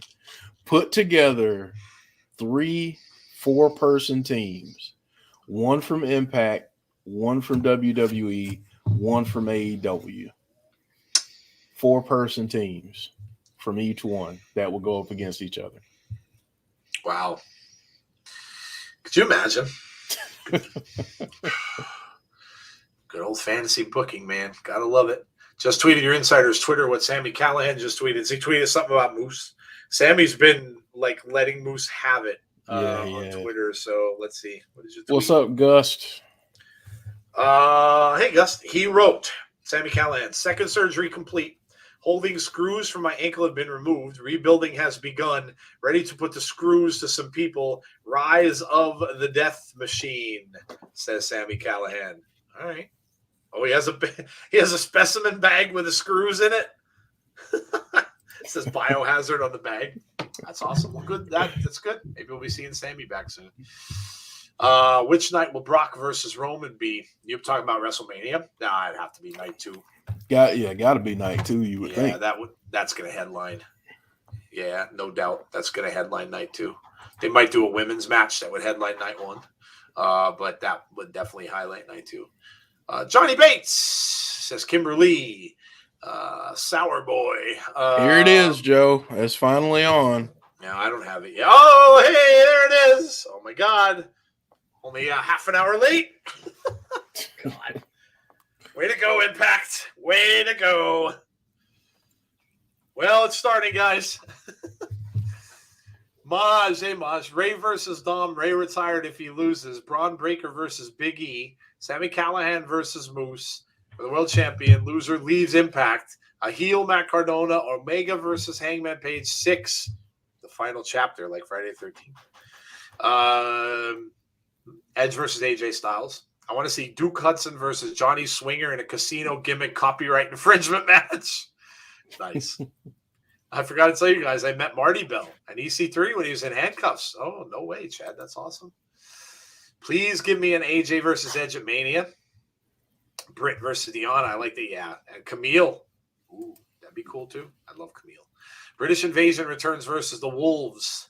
WWE fan says, now listen here. I've had it with you calling decent. What? I don't know. I just saw that. Yeah, that's weird. Jordan Grace versus Charlotte Flair. Ooh, nice. Cuddy Flam. I like that.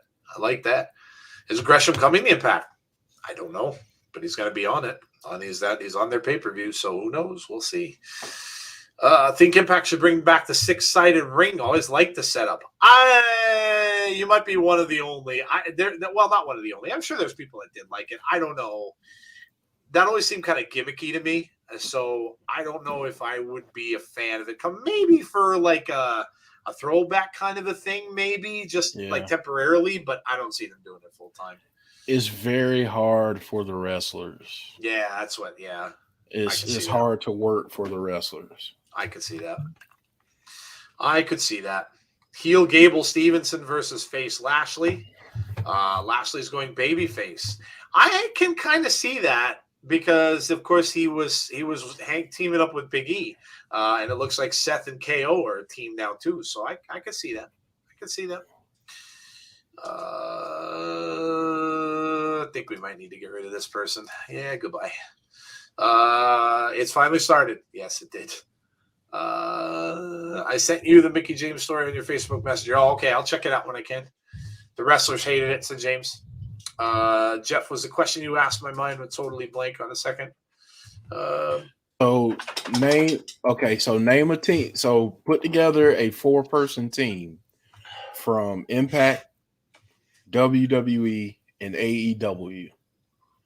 4-person teams from each of those 3 companies, and who would face off against each other. So for me, I'll just get Conrad is joining us. Hey, Conrad's joining the celebration.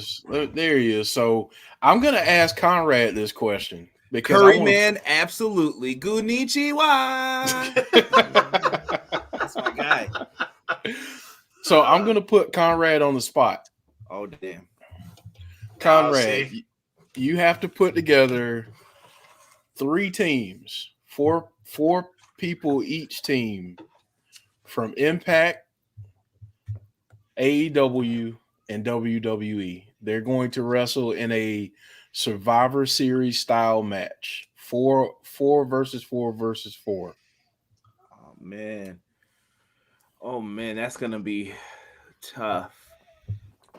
All right, WWE got to have Roman Reigns. Mm-hmm. I think for WWE, you got to go Seth Rollins too. Put his buddy in there. I think at this point, you go Edge as the next person. And do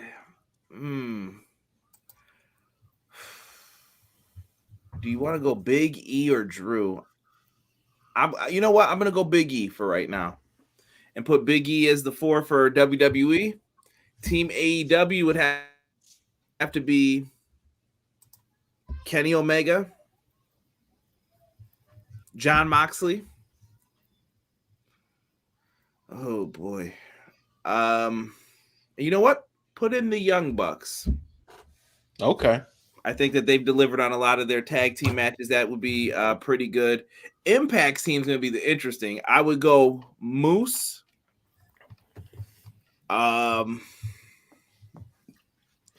Josh Alexander. Who can fit with them? I'm going to say Rich Swann and Eddie Edwards. Wow. Try to think of the people who like bleed Impact the most, and I would say those guys. I like that. Imagine the matchups. You already have all 3 members of the Shield in there with both teams. Yeah. That's awesome. Joe, who would you put?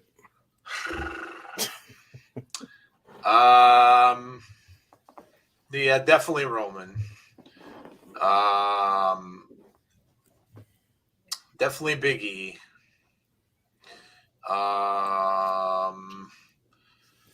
Man, I go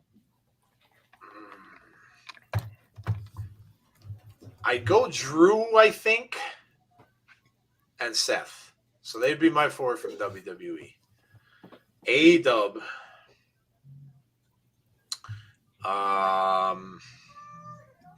Man,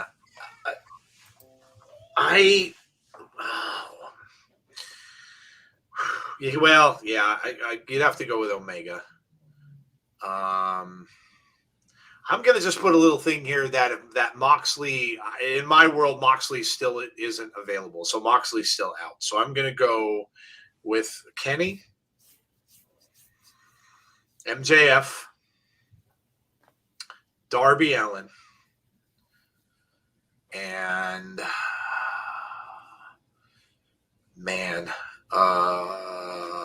throw Hangman in there. So that'll be my 4 from AEW. Impact, have to go Moose. Do you want a fun Impact team? Moose, Morrissey, Doring. See where I'm going with this? Yeah. Moose, Morrissey, Doring. Who would be the 4th?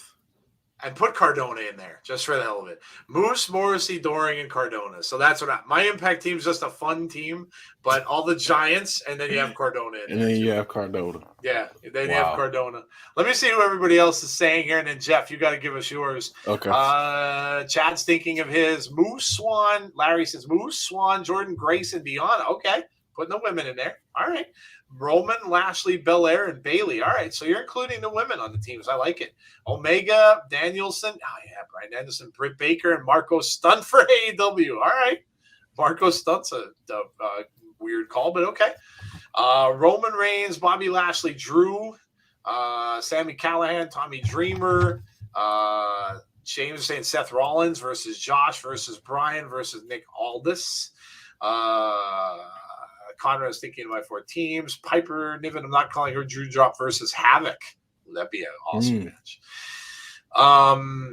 Can't remember their names. The X Division champ from Impact versus WWE's Intercontinental Champion versus AEW's TNT champion in a Survivor Series triple threat type match. Merry Christmas, Ronnie. Merry Christmas to you. Becky Lynch versus Rosemary. If you're going to do traditional Survivor Series, I put AEW versus Impact versus WWE. Charlotte versus Britt Baker, no questions, versus Deonna. And I'm going to add Taya too. Fatal 4-way winner, take all belt. Brock, Roman, KO, and Drew for the E. Kenny, MJF, Jungle Boy, and Darby. Cuddy says Bianca Belair versus Jade Cargill. Wow, that's a good match. That would be tremendous. I'd love to see that match. That would be awesome. The athleticism between those two. Seth Rollins, Roman Reigns, Jon Moxley, and Kane. AEW, Kenny Omega, and Eddie Kingston. Yeah, Eddie Kingston's a good call. MJF and Wardlow. Impact, Moose, Cardona, Sammy, and Eric Young. Okay. Liv versus Ruby Riott. Eddie Edwards and Josh Alexander. Moose and Mickey James. Bucks versus the Usos versus the Good Brothers. Wow. Tag team triple threat. Seth, Miz, Roman, Adam Page, MJF, Bryan Danielson, Moose, Mickey James, Cassie. WWE. Sabin and Jordan Grace. Talking to her about Ultimate X. WWE, Drew, Big E, Seth, and Roman. AEW, Danielson, Omega, Darby, MJF. Impact, Josh, Moose, Eddie Edwards, and Sammy. NWA, Aldis, Latimer, Kratos, and Pope. Okay, including NWA. Look at Jordan Grace. She's doing pull-ups for 15 minutes. Saving timing her. 30 minutes later. 30 minutes later. Sex Ferguson, Downtown Daddy Brown, and Johnny Swinger. There you go, Alex. Don't forget Santee Claus. Santee Claus. Yes. Saban said I lost count. This is, look at the hands are calloused. Jordan Grace is a phenomenal athlete. Oh, yeah. Scott D'Amore in a little festive first ever talk about the Ultimate X match. Yeah. Let's see what he has to say. Chris Sabin. Talking about Hard to Kill. Of course, Saturday, January 8th, we will be here, and you should be too. It's going to be awesome. So make sure you join us. It's going to be a great pay-per-view to start off the year. So many great matches there. We just got that Jonathan Gresham match added today against Chris Sabin. So many good matches in this show. Don't miss it. Mickey James and Deonna, the triple threat for the championship. Just amazing matches in this. So, this is going to be a great pay-per-view. So do not miss it. WWE, Roman, Randy, Big E, Finn Balor. Okay, Finn Balor. AEW, Omega, Darby, Adam Cole, Matt Hardy. Wow, okay, Matt Hardy in there. Impact, Josh, Moose, Eddie, and Trey. Okay, so some other people that we didn't think of. Jeff, give yours then, man. Who are yours? All right, I'm going to start with Impact. I'm going to go Josh, Moose, Trey, and Eddie, just like Sean. Okay. For AEW, I'm going MJF, Kenny Omega. I'm also going to go, let's see here, Bryan Danielson, and this is a tough one. Let's go Darby. I'll go Darby for my number 4. WWE, I'm going to go Roman. I'm going to go Randy Orton. Ooh, Randy, nice. I'm going to go AJ Styles. And Seth Rollins. There you go. Those would be my teams. That's awesome. That's awesome. Chad sent me the message about when he met Mickey James, so I'll just read it. I met Mickey about 8 years ago at Washington. Wild Things baseball field with my dad, and she had her baby boy with her. Plus, my dad was going to tell Mickey that I had a crush on her. I told my dad don't, because I don't want her husband to kick my ass. Plus, I got her autograph and got a hug from her too. I'm really jealous of you, Chad. Oh man. I'm really, really jealous. Although, me being 52 would have probably been creepy. So yeah, but I'm very jealous. Tazzy's wife, Tasha versus Jamie Hayter. Oh, getting a ton of fantasy matchups here now. Listen to this. Roman, Seth, Drew, and Brock. Okay. Big E versus Hangman. Bryan Danielson, Omega, and Wardlow. MJF. All-Star Team versus Impact. Moose, Morrissey, Sammy, Callahan, Josh, and Eddie. Watching some best of stuff. We saw the Hard to Kill match with Kenny Omega from last year. A lot of people forget the years moved on so quickly that Kenny was such a big part of Impact last year. And when he had that title and that whole thing with him and Don Callis and the trailer and driving back and forth and all that stuff that was going on, it was such a big story from last year. It's hard to remember that it was the beginning of last year going on. So this is Finn Juice and the Good Brothers. They're doing a tag team of the year for the year-end awards right now. So Conrad asked it in the chat. Who do you guys think is the tag team of the year at Impact? Let us know in the chat. There you go. Who is your Impact Wrestling tag team of the year? Domestic Queen says Young Bucks. That would be good for AEW. Who is your Impact Wrestling tag team of the year this year? It's for 2021. This is a tough one, I think. It is a tough one. It is a tough one. Yeah, I agree. It is a tough one. I mean, man, you got the Bullet Club out there. You got the Good Brothers out there. You have Finn Juice out there. You had Rich Swann and Willie Mack. I mean, there are a lot of good ones that have had big, things going on in Impact this year. So, Violent by Design for the longest time. So a lot of them, yeah. Good Brothers, says Greg. Good Brothers, the draw of Impact. Steels and Hogan. Nice call. Tasha Steels and Kiera. Yeah. Okay. Yeah, I mean, damn, Decay had the titles for a long time. Yeah, I mean, we didn't specify men or women, so yeah, it's just tag team. Not putting in the promotions, but if you want to have a Giants match, I would put Moose, Morrissey, Titan, and how about this name, Big Daddy V. Good gracious. That's going back. That is going back. James says Striker would be happy to manage him again. Yeah. James says Good Brothers, I guess. I feel the same, James. I think it's Good Brothers. If I have to, this is like put your dollar down and just close your eyes and hope. And I'm going with Good Brothers, I think. I'm going with my heart here, and I'm going to say Decay. I'm going to pick Decay because, listen, they had those titles for a good while. They dominated for a good amount of time too, and I think when Havoc came in with them, just made them even more of a force than they already were. And her and Rosemary were decimating as a team. So I'm going to pick Decay for my tag team of the year. Jeff, what about you?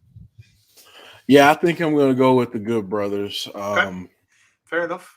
I think what they've done over the last year has been pretty impressive. And that, you know what's so crazy about this, now that we're going back and looking at all this stuff, we forget how great of a pay-per-view Rebellion was. Yeah. Rebellion was great. I mean, we got the main event between Rich Swann and Kenny Omega. Yep. We got this matchup with the Good Brothers and Finn Juice. I mean, this was a great pay-per-view, but that's the crazy thing about 2021 is we got so much great wrestling that you forget about some of the things that happened earlier in the year. Yeah. Bro, yeah. I didn't even realize until just now that there's no crowd.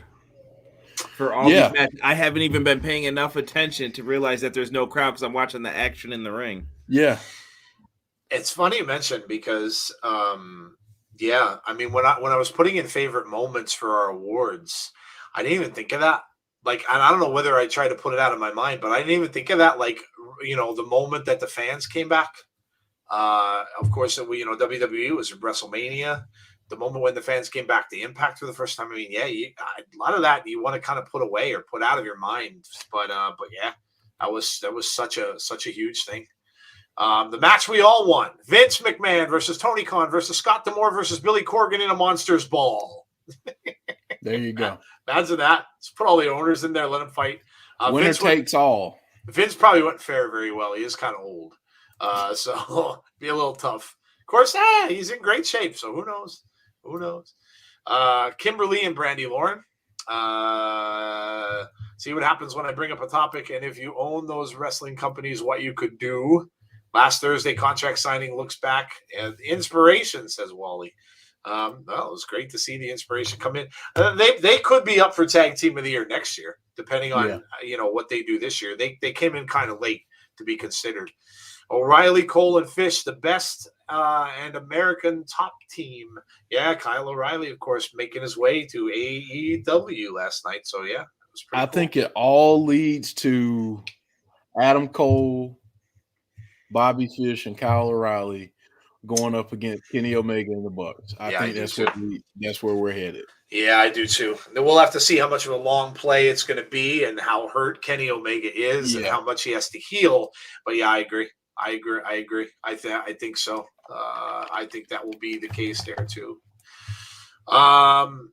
Shane will take Vince's spot. He might be able to give him a better match. Yeah, might be able to do that.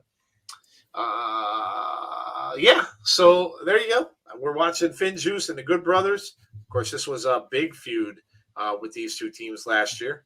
It was awesome. Of course, when we first saw Finn Juice come up, it was kind of a surprise that they did. Yeah. So, hey, John, how are you? Not much. We're just kind of hanging tonight because we're watching a best of here on Impact. So it's just, we're just hanging out. We're talking about holiday stuff. Good night, everyone, and Merry Christmas. Good night, Larry. And yes, you have a very, very good holiday. Night. And hope we see you next time. Hey, Tony, how are you? Team NXT or Team for NXT: Raquel Gonzalez, Dakota Kai, and Cora Jade, and Crazy K. Lee Ray. Bucks look pissed with Cole leaving with Fish and Kai. Yeah, they did. That's a hint to what's coming. Yeah, that's a hint to what's coming. Decay and inspiration for Impact Wrestling, says Domestic Queen. Yeah, I agree. Ooh. Scott D'Amore saying one of the highlights was the working relationship established between New Japan and Impact. Mm-hmm. Happy holidays, John. You too. You too, John. All right. Here's the voting on results. Tag Team of the Year. Nominees. Here we go. The nominees are Good Brothers, Finn Juice, Violent by Design, Bullet Club, and Rich Swann and Willie Mack. So no women's teams in there. This male Tag Team of the Year. But let's see who they voted for. Got to be the Good Brothers. Yep. Got it. Yeah. Yeah, if you narrow it down to that, got to be the Good Brothers. The best big man in the business. Carl Anderson.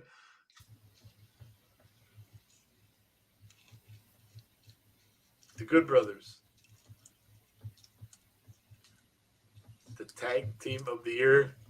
Thank you. And, of course, two-time Impact Wrestling World Tag Team Champion. 7-time. That place in New York.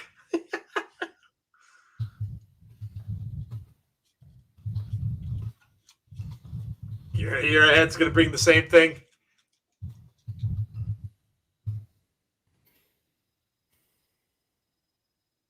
Just too sweet, they say. All right. Well, there you go. Too sweet. Good Brothers. The Good Brothers. Hardcore War match is going to be crazy. A lot of good pay-per-views this year. Yeah. Definitely a lot of good pay-per-views this year, no doubt.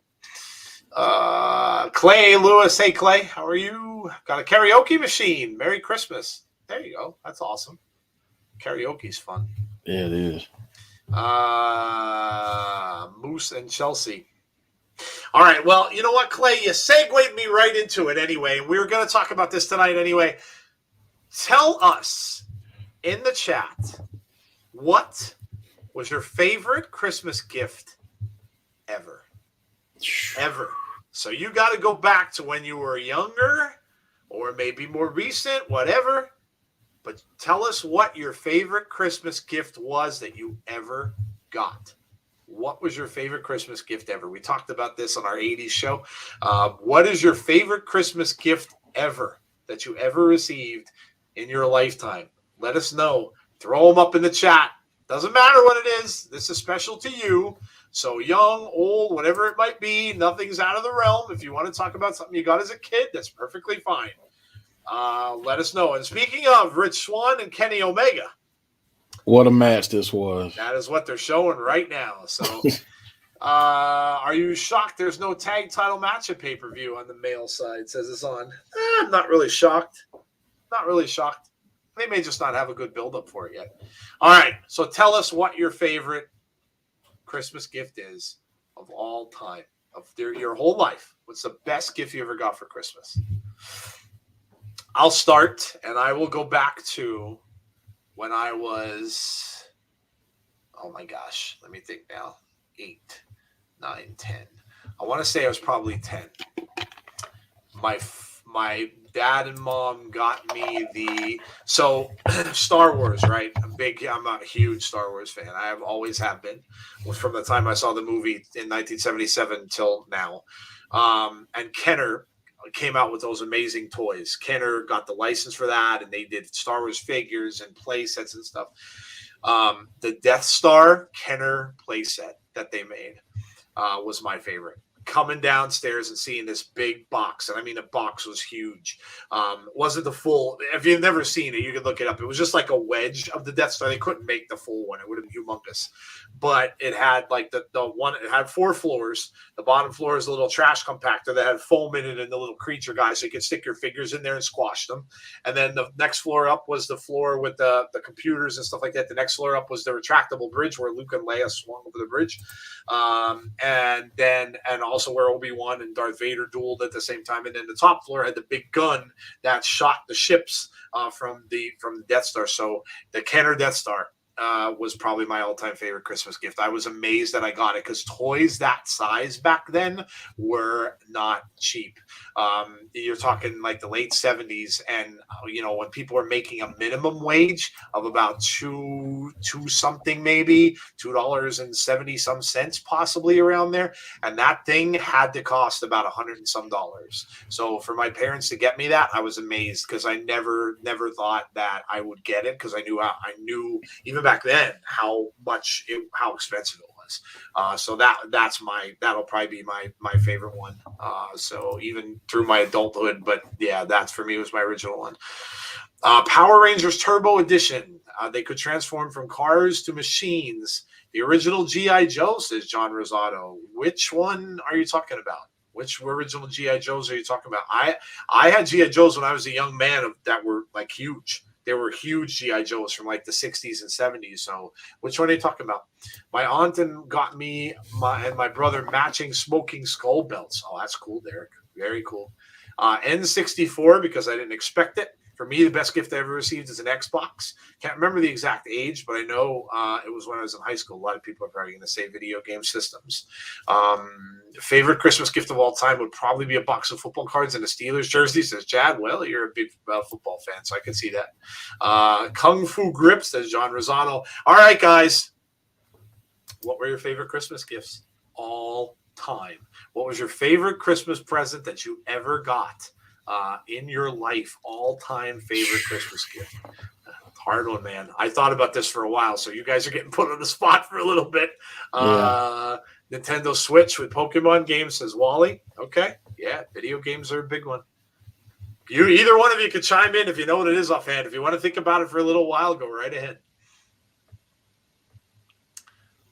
I know what mine. Well, this is kind of cheating, but okay. I can't really decide. So one was the original Nintendo with the pad. Oh, nice. I had the pad with it, so I had track and field. Yep. Correct. Track and field game. Yes, sir. Yes, sir. so that was one. But then when I was younger, I would always hang out in my dad's like tool shop, his shed or whatever. Same thing with my grandfather. I would always do like woodworking projects and everything with him. So for Christmas one year, they built me my own kind of like man cave for a kid. Awesome. Nice. And it was like a outdoor shed. It had like a little front porch on it. It had carpet on the inside. I mean, it was kind of neat. But I had my record player in there. I had like a little pool table. All that kind of stuff. Had a TV in there. It was really cool. But just the fact that my grandfather, my dad, and some of my uncles came together, all of them, to build that for me and to do that for me was really cool. So that's awesome. That's fantastic. Remember the Atari? A friend of mine had one. Yep. I played it all the time, and I never got one. My dad never got me one. I got it in television, which I was okay with it. I enjoyed the Mayan television. I had tons of games for it, and they had great sports games. The only thing with it in television was you really had to have friends because it was always 2-player games. Yeah. And a lot of times when my friends weren't around, I sat there and learned how to use both controllers. So I'm sitting there and I'm playing against myself.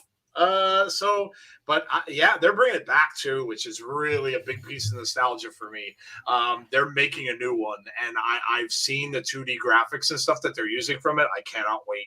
But it was the first video game system to have licensed sports games. MLB Baseball licensed their baseball game. NFL licensed their football game. NHL licensed the hockey game. The first ever system that got the licenses from pro sports. But I remember the Atari very well. Yeah, very well. I love playing Missile Command. I love the Atari when it first came out because you can get badges. If you got a certain score, you could send that away in the mail, and they would give you these little patches. I got one for Missile Command and for Pitfall because I literally rolled over Pitfall. You can get to the end of Pitfall and roll over the score, and it'll reset back to 0. And if you did that, you literally rolled over the game. So you'd never finish games. There weren't endings to them, but you can literally do things like that. That's I remember Atari very well. Conrad, what was yours? My time has run out. So I can remember very specific Christmases and being very happy for the gift. So I guess I'll kind of lay into those a little bit. My youngest one I remember was getting a Sega Genesis. So I had Nintendo too, but Nintendo I always felt like was like a little kid game. And my uncle used to live in my basement at the time. And this is when he was real young. And he had a Sega, and I remember I used to sneak down there, man. I'd play the Michael Jackson Moonwalker game. And I remember he caught me so many times. I could hear the car, no cares, just And he caught me playing that, like NHL 93, when you could fight and the blood would come out a little bit. And he was like, "You're not supposed to be playing these games. Get upstairs." So then I was like, "Why am I a little kid? I hate this." Oh, and then my dad was like, "Well, here you go. Now you can be just like him." And he gave me a Sega, and I remember I got Royal Rumble for it and Home Alone. And dude, I had a ball for the rest of the day. You didn't even hear a word from me. Where are these still upstairs? And that's all. That was a great one as a kid. And I remember one year, me and my brother got a Nintendo 64 and like so many wrestlers. Like I remember we took a picture. I had like the Blackjacks and Flash Funk and all these guys, and I was just like, man, good times, man. You just remember that stuff. The N64 wrestling games are probably the most fun wrestling games you would ever play. Yeah. They were so much fun. I never had an N64. I had all the Nintendos up to that, and I never had one. I wasn't that. I think I was around. I probably was in my 20s. I was managing a Radio Shack back then, and my employees would bring. We had this little tiny TV in our back room, and they'd bring the N64, and they'd sit back there all day when we were dead and play the wrestling games. But they were amazing. They had creator wrestlers too, so they're very ahead of their time. You can make your own wrestlers and stuff like that, which was really cool. You didn't see that a lot. So man, that's awesome. Video games are a big part of my life too. I had all the systems growing up. I had a ColecoVision Atom. So it was like a computer. You connected it to your TV, of course, but it looked like a huge deck with a cassette drive. So a little tape cassette was the hard drive in it, basically, that would run the games. And the games were in a cassette. I played Dragon's Lair. I don't know if you guys remember Dragon's Lair, but I had that on there. It's a full boat, folks. Oh, Tazzy's joined the show. Now it's a party. Now it's a party. So we was at the hospital, and they was like, we're going to keep her overnight. I was like, well, there's something I could do here. So I was like, I'm going to sleep. So I'm here. Very cool, man. Tazzy, we're talking about favorite Christmas gifts that you got. So I'm going to read C's. When I was 8, I got a giant set of Power Rangers figures. Was so happy, but the story is why. It was the age I stopped believing in Santa, and my mom would leave a present in my room to open when I woke. I woke up and caught her putting the present in my room, and she panicked and did the whole "you're dreaming" stuff, waving her arms like it's in a bad Hollywood movie. Not about the present, but my mom trying to keep the magic of Christmas just a special memory. Oh, that's awesome. Yeah, I can't. I remember. And of course, you guys are all going to make fun of me because no, it was not Krampus crawling in my house because I'm old or any of that kind of stuff. So it's not that. But yeah, I remember when I found out that Santa wasn't real. And because I had all this in my mind, like that, and then you start to wonder when you get older and you're a kid, well, how the hell is Santa getting in my house? We don't have a chimney. And you're thinking, well, what is it? And then my mom came up with this. Well, Santa has a special set of keys, and he has a key for everyone's house. And I'm like, and I bought that for a little while. And then, of course, then you start getting a little older, and you're in school, and your friends all start to say stuff, and then like, oh, well, there's no Santa and everything like that. But the magic of the holiday. And that's a great point, C, because it is. And you know what? When you get older and you start having kids of your own, and you see it through their eyes too, there's nothing like it. There's nothing like it. You're getting all that stuff. And to this day, my kids both know there's no Santa Claus and stuff like that. But yet, to this day, my wife still puts out a plate of cookies and a thing of milk on the table. To this day, they go out and they sprinkle this stuff now outside that was supposed to be reindeer food. They get this little packet of this stuff, and it gets like little oats and stuff like that they put out. Like to this day, they still do it. So it's really a magical holiday. And I used to watch. I'll tell you a quick funny story, and then I'll let Tazzy go. I used to watch the old style Rankin Bass, the shows that are still on today. Yes. And I'd watch some of those, and I'd see the Santa toy shop, like when you'd see the elves making the toys. And and now you're living in this commercialized world where you're wondering what cool gift you're going to get. And then you see that they're doing knockouts match of the year, by the way, the award next. So there's Deanna Purrazzo versus Mickey James, Deanna Purrazzo versus Thunder Rosa, Deanna Purrazzo, theme here, versus Masha, Mercedes versus Tasha, Tasha versus Jordan Grace, and Fire and Flava versus Havoc and Nevaeh. So a lot of cool matchups here. Wow. But that's going to be the next award they're giving out. So anyway, I'm watching the toy shops, and I'm watching the elves make the toys. And they're making all these toys out of, like, wood.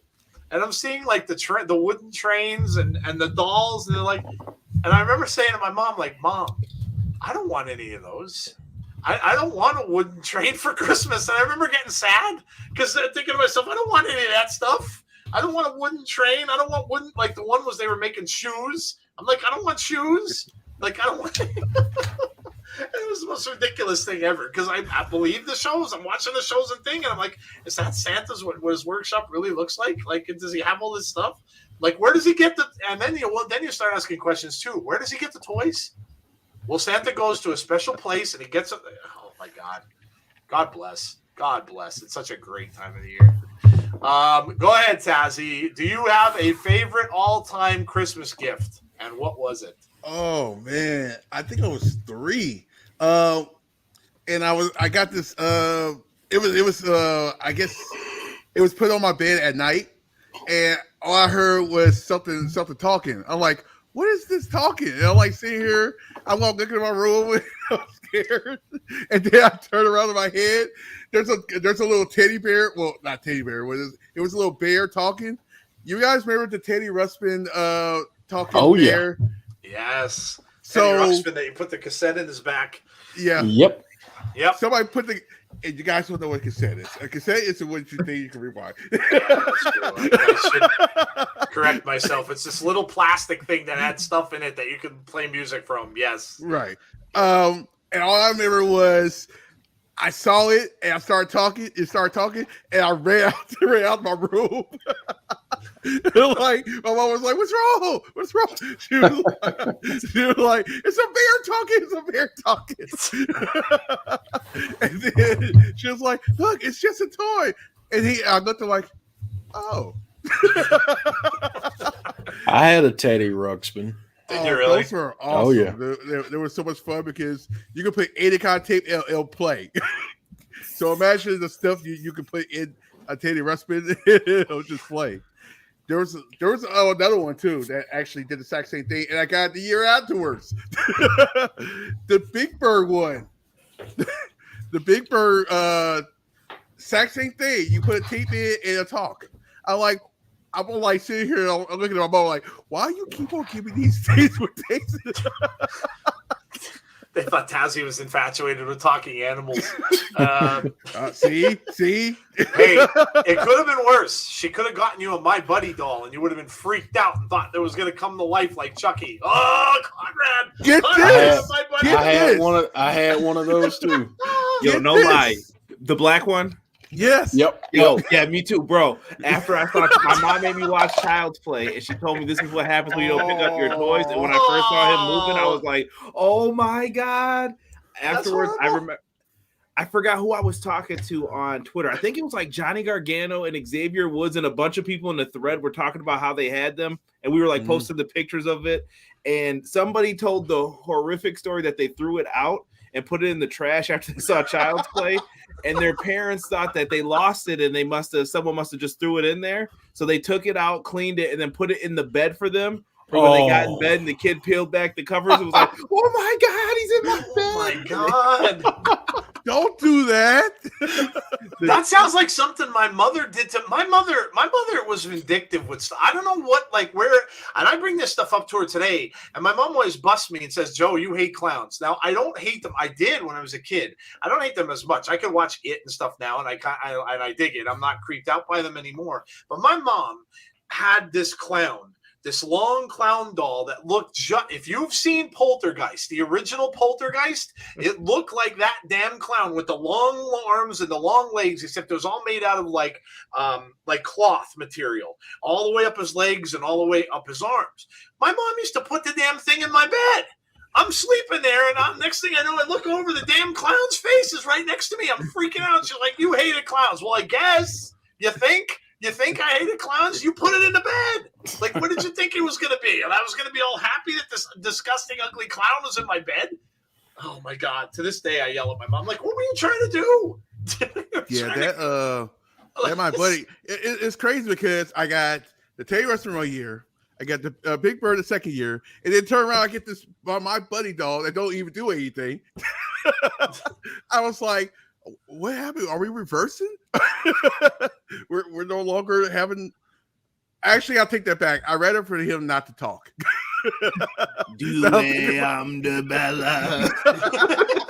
What was that? Nothing. Oh my God. Well, you know what? Since we're on this subject as well, and a lot of you shared, and thank you for sharing. Christmas stocking, I got a yo-yo and a Tamagotchi. Oh my God, Tamagotchis! Remember those? Oh, yeah, they were popular for quite a long time. I got a pet rock once. I literally got a pet rock. I got a pet rock when I was a kid. Rock? A pet rock. Yep, they had pet rocks. In fact, I got my mom got me, I think, a thing called a rock concert. It was a rock, a big rock. It had all little pebbles on top of it with eyes painted on them, like a chorus line. And then it had a little thing, a sign behind it, and it said rock concert. It literally was a rock concert. What to do with it? You sat it I sat on my desk. And that was it. Collect the dust. But I got a rock concert. But all right, so if we're going to go there, then we have to go to this part of it as well. So we talked about best. What's your worst?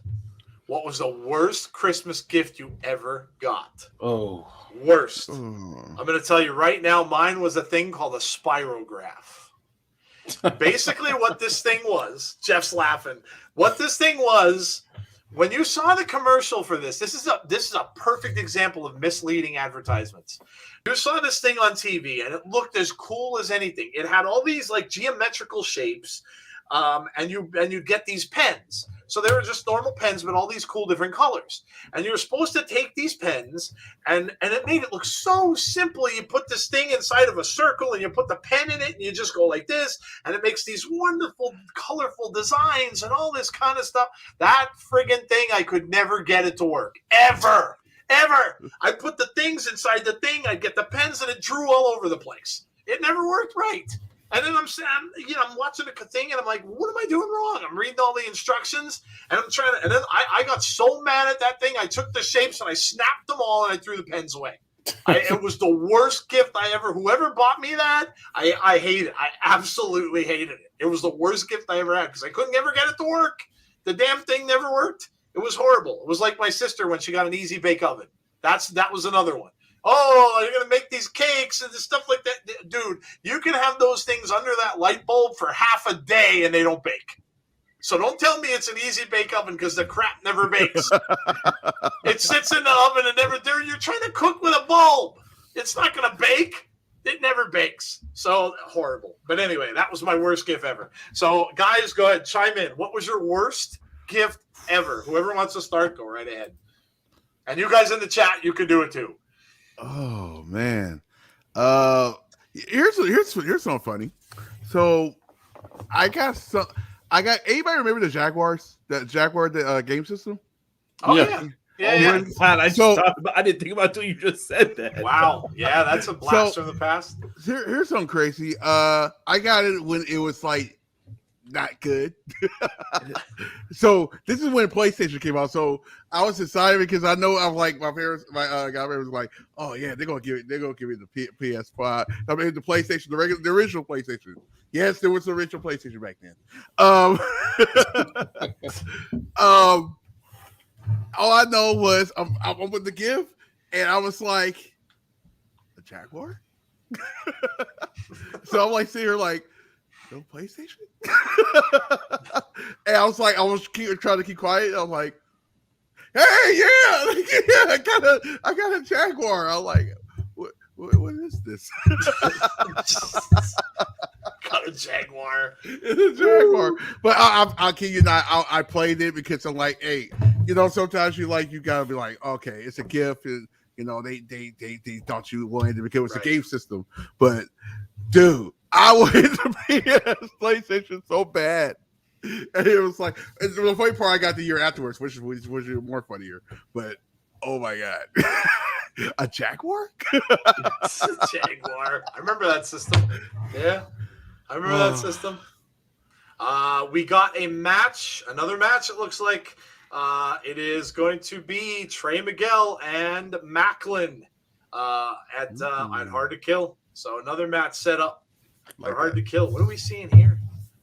What is this? I think this is Masha. Oh, yes, it's the Masha promo. Yeah, because we're seeing the stuff from Russia. Masha Slamovich promo. We got a little bit of this last week. It's a little more. That was a fantastic pickup for them. Oh, yes, yeah, definitely. I'm excited about to see what Masha's going to do for Impact. Yeah, you can see. Yep, there she is. Masha Slamovich coming soon.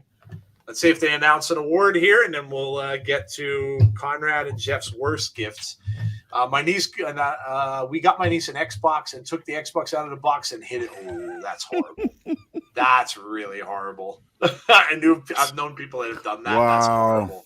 That's horrible. I'm a person who does that to people. Wow. Wally says underwear is the worst. I used to hate getting clothes. I'd hate it. You pick up the box and you knew there were socks in it. You knew there was underwear. Like you knew the weight of the box, the kind of boxes they were in, those cardboard flimsy boxes. You knew, and you could pick it up and there's no weight to this. This is socks. This is clothes. Yeah. And guess what family member always gave it to you? It always said older is either your grandmother or grandmother. Yep. I'm like, cool. My worst Christmas gift ever probably have to be a blow-up doll. Wow. What? I don't even want to go there, Chad. What kind of... I'm not even going to ask. I'm just going to ask you. I'm not even ask. I'm not going there. I'm not going there. I'm not going there. Masha won her match on Beyond Wrestling. That's awesome. My grandma got me Shaq's one year and said Walmart had Jordans on sale. I cried.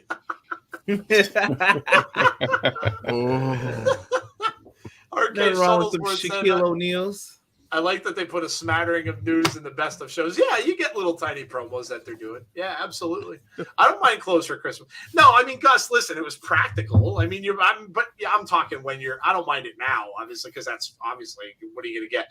But when you were 8, 9, 10 years old, the last thing you wanted to see was the box of clothes. You wanted to go ripping into the toys, or underwear, the video games. The last thing you wanted to open up a thing and see underwear. You're like, yeah, underwear. Put the thing down. Go on to the next one. Move on. Move on. All right, Conrad and Jeff. Worst gifts. Who's going? Who's going? This is tough. Yeah, that's tough because I usually always try to be grateful for the most part for whatever I get. Yep. But I don't know if I ever had to say. Sometimes it would be when someone would get you like a duplicate gift of something like that your cousin would get, and then you would just see like the triplicates around the house. Like, oh, I got that too. Yeah. I wonder how that happened.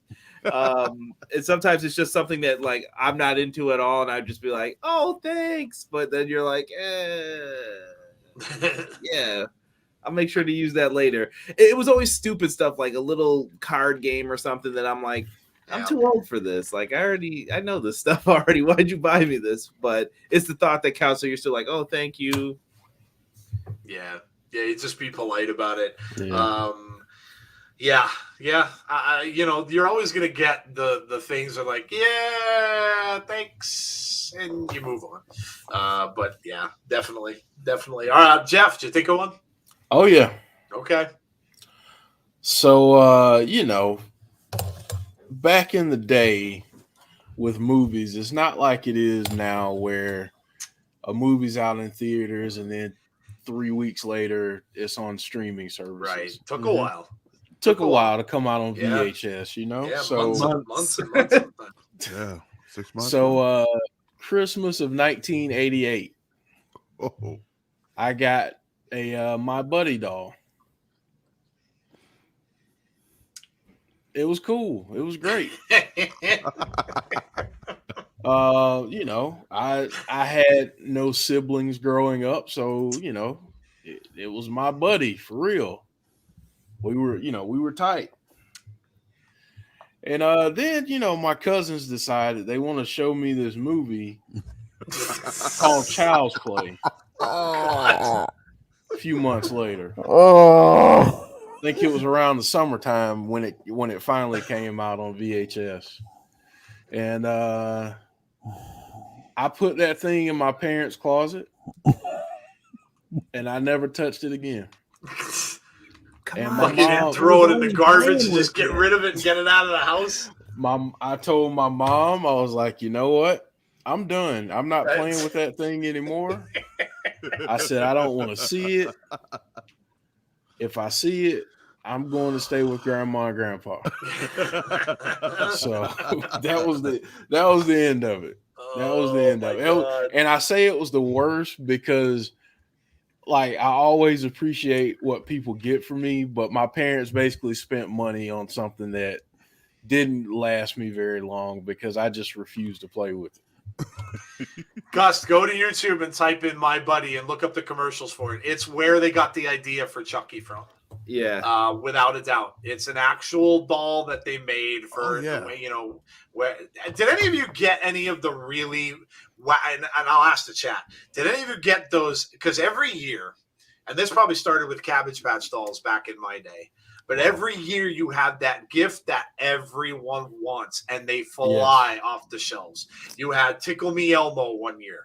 I remember that. Remember that? Oh my God, my daughter wanted one and we got her one and it was the most freaking annoying toy ever. The damn thing shook and vibrated and it was, oh, yeah, I know, Mo. I wanted to punch that thing right in the face. But there's those fad gifts. Did you ever get a fad gift? Did anyone ever get you one of those things? Or worse yet, did they get you something that was supposed to be it, but was a generic?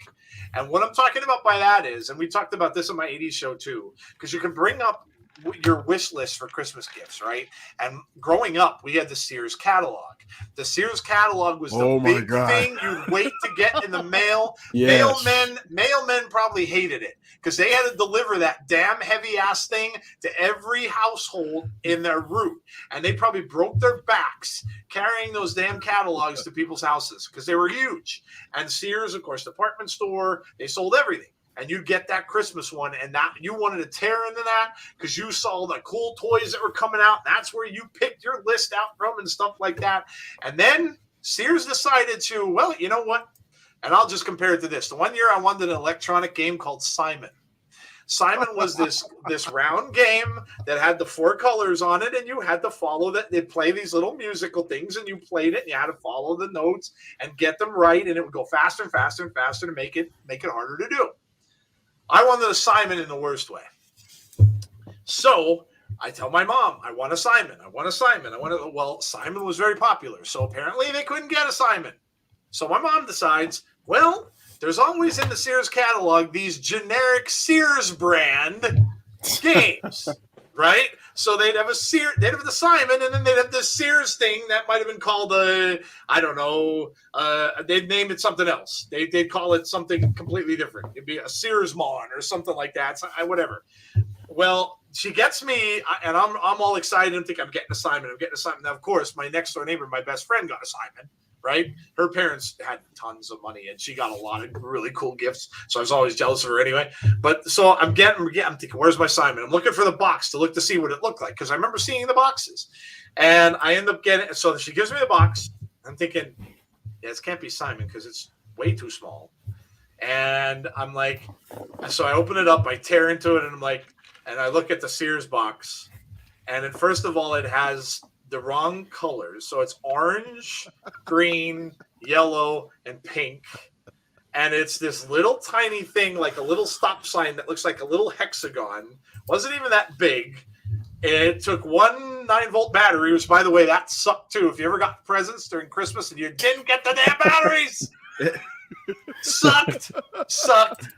Because there was no place you can get them. No one was open. You were screwed. You had to sit there and look at the thing. I had no batteries.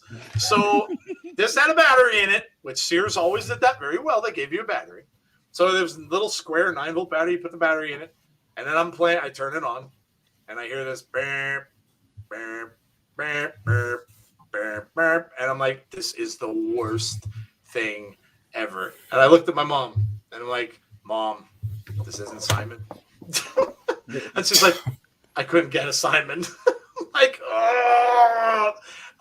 the Sears gifts were the worst. The worst because they were just generic gifts, knockoffs of these good gifts that are out there. They're the worst. Like if you had got a generic Cabbage Patch, I don't even know what they'd call the broccoli patch or something like that. The broccoli kids. They were the worst. The worst. Horrible. Oh my God. Simple, buy batteries at the same time. They didn't do that back then, James. They didn't think enough to do that. Like, damn, you never looked at the box to see if it came included or not. Your parents were just like, yep, I got it. Cool, I'm done. Right. Yeah. Yep. Jason says I got a talk boy. My buddy does look scary. Gus looked it up. Gene saying Pogs. Oh my God, Pogs, the Pog fan. The Pogs? I remember my cousin had those. I was too old for the Pog fad. Brian says Sears. Pogs means something else today, kids. Don't Facts. Sears best, says Brian. Yes. Sears best. Yes. I had an Elmo that sang the alphabets. Oh my God. What's the going Elmo on? voice. Oh my God. The Elmo voice just would go through my head. Hey, Jason, peace. Good night. Have a great holiday, Jason. Hope we see you soon. Yeah. Oh my God. I got the Game Boy. You guys remember the Game Oh, Boy? yeah, no Game Boy. Yeah, Dude. yeah. Yeah. The first one Like- wasn't in color. Exactly. That's what I'm saying. I got Turn that the one. light. And it's Oh my like, God, you could never see it. There was no couldn't see light it. on it. You had to point it into the damn light. I forgot all Yeah. about that. Yeah. That used to be, Yeah. remember when kids used to have it driving home, man? My cousins had one of those too. And I'm like, dude, what is he doing? And he'd be like this, like trying to get the light. Trying to get light on it. You'd be trying to aim it out your back window into the headlights of the next car so you could see the screen. Right. It was yellow and black, like a yellow and black screen. You couldn't see. It had no backlight. And then finally they made a backlight. They made a little battery-powered backlight that you could that hooked onto the back of it that you can put over the top. You couldn't but then Sega, when Sega came out with the Game Gear, Yeah. Man. Oh my God, I was so happy to get the Game Gear because I was like, finally, I can stop playing this crap. Because even by those standards, the graphics and not being able to see stuff was garbage. So they were all blocky. The best game on that was Tetris because Tetris was all blocks away, so it didn't matter. But God, yes. Tetris, Dr. Mario. Yep. Yeah. Yep. Santa doesn't deliver batteries. Sorry. Apparently not. Apparently not. It was those damn elves that forgot it. Oh my God. Blame the elves. Game Boy was so much fun. GameCube. Yeah, I had every the GameCube was a great system too. Yeah, I had some of the best games that there was. I'll tell you what, to this day, one of my favorite horror games ever came out for the GameCube. It was called Eternal Darkness. If you have never played it and you're a horror fan and you can get a hold of it, play it. It's super expensive though now. I saw it on some of this old software. Oh my God, it's going for crazy money. There's a lot of people collecting now. Yeah, what makes it crazy. It's insane how much that stuff is. Eternal Darkness was a kind of like a first-person game. You're going through this old house, and they had this backstory and everything like that. Freaked me out, and not because of the scares in it, but because it messed with your mind. You're sitting there playing it, and it had this thing called an insanity meter. So if the more you would see ghosts and stuff like that, your meter would go up, and if your meter went up to like the very top, shit would start happening to your system where it would say your Nintendo has crashed. And the game you'd think, what the hell happened? The game stopped playing, and then the screen would go off. So they made it to mess with your head and thinking that like something was going on, with the actual game, and it wasn't. And I saw this happen. And I'm like, what the hell's going on? And then I'm thinking, I'm trying to fix my Nintendo. I'm trying to do the resetting the thing, and it wasn't doing. I'm like, it was the craziest horror game I've ever played. To this day, that was a great system. They actually got they're like your bigger what do you call those bigger malls? They actually have places where they have the old school cartridges and stuff like that. Oh, so keep an eye out for that because that's where you can get your GameCube stuff like that. So you guys must remember with the old Nintendo and blowing on the cartridges to get them to work. Remember that technique when Mario 3? You put your cartridge in, it wouldn't work. You couldn't get it to go, so you take the cartridge out, blow in the cartridge, and you jam it back into the system. You know what that always? And I just recently found out about this because I totally forgot about it. Remember one day I looked it up. It was because that little tray that was inside the Nintendos had loosened apparently. So that tray in there loosened. The more you play it, the more you shove games in there, loosen the tray. It had nothing to do with the fact that you blew on the damn cartridge. It was the fact that the tray loosened and you never could get the games never went in there the right way. So you when you get it and you mess around with it, you would get it to go by putting it in there. But it had nothing to do with the cartridges. I had no idea until I ran into someone who I knew fixed them. And the guy still does it to this day. Says I just replaced the cartridge. I take that little metal thing that's in there that slides in there. The cartridge goes into. I take it out. I put a new one in, and it fixes the whole thing. But yeah, yep. Of course. All those times wasted as a kid. Oh my God! Right. Why won't this work? I have an Atari 7800. I never got one of those. Never got one of those. Atari plug and play. I hooked up to the one of the new ones. Yeah, they came out with all those systems now where you can just hook them up to your TVs. Yep. Electric scooter. There you go. All right. That's a pretty good gift. My favorite game to play on the Dreamcast was Crazy Taxi. Oh yes. Hey, I'm that now. I'm a Uber driver. Yeah, Crazy Tazzy. It's called Crazy Tazzy now, not Crazy Taxi. Literally, I drive like that. No, I'm just kidding. I don't drive like that. Don't be scared. What was your favorite Nintendo game? Mine was Mario Kart, the original Nintendo.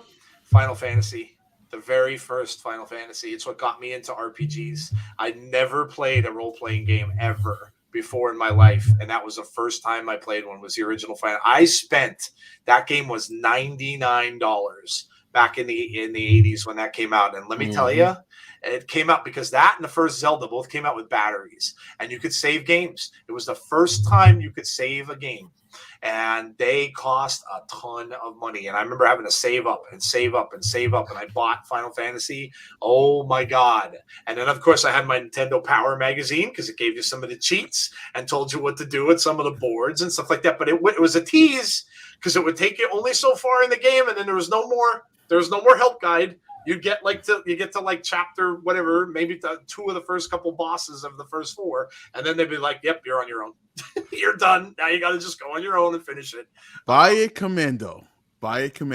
What's our favorite game? What is the regular Nintendo? Oh my God! So Final Fantasy was my first Nintendo or my favorite Nintendo game. Conrad and Jeff, I'm sure you had Nintendo's favorite games. First Super Mario Brothers. Oh. Same. Yeah, you can't beat the classic Mario Brothers, man. That's just that was the shit. Finding all those hidden boards and shit like that, and the little what a great game. I don't know that I've ever beaten it. I don't know that I ever beat it. I got to the end, but I'd always freaking die on that one part where it had that one little thing in the middle, the little brick thing in the middle where you had to land on that and then jump from there. So you had to reverse yourself and then jump to the. I died every time at that one. So I don't think I ever finished it. I saw my cousins finish it, but I don't think I've ever finished that game. I remember Tecmo Bowl was a classic too. Tecmo Bowl was amazing.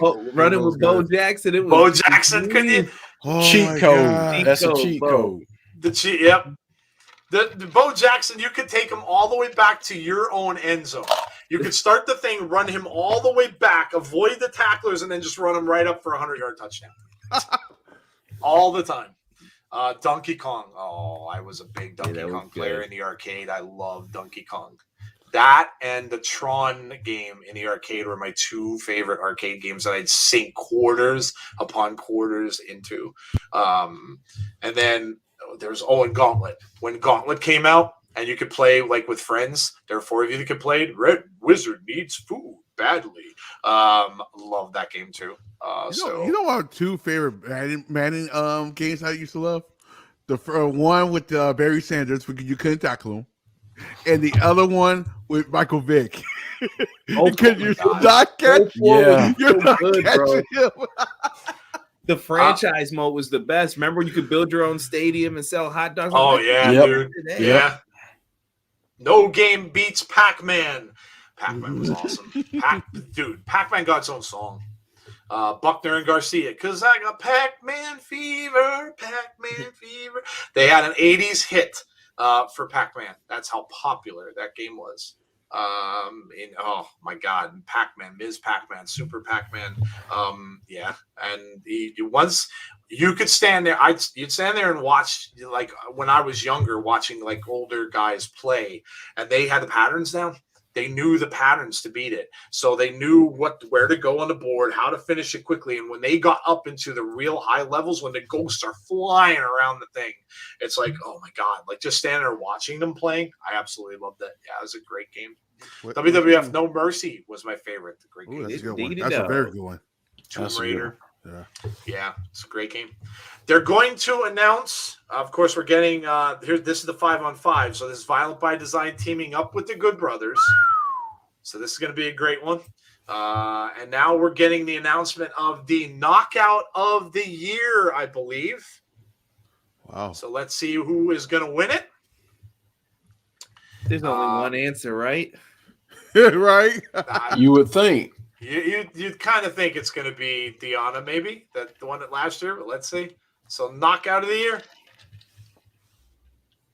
Scott Demore said lots of great options. Yes. I know who I'd vote for, Derek. I have that Buckner Garcia on vinyl. I still do, Brian. I found it on vinyls 5 years ago when I was buying records again. That was all video game themes. There's a Frogger song. There's a Defender song. I love that album. Loved it. Turbo, man. They were on solid gold back in the day. All right. They've got when Jordan Grace became the first digital Impact champion. So they're showing the match there. That's when Jordan won the Digital Media Championship. Hardcore War by name, Hardcore War by nature, going to be violent. Oh yeah, that's going to be an insane match. The whole pay-per-view looks fantastic. So, do you remember the first Xbox that came out before all the new ones? My game to play on Xbox was Rocky. Oh, the Rocky boxing game. Yeah. I only own 2 Xboxes. I had the first one. Only because I wanted to play a game called Knights of the Old Republic, the Star Wars game. And that I played it day and night. And I got to the last chapter and the Xbox died. And the Xbox had no memory card.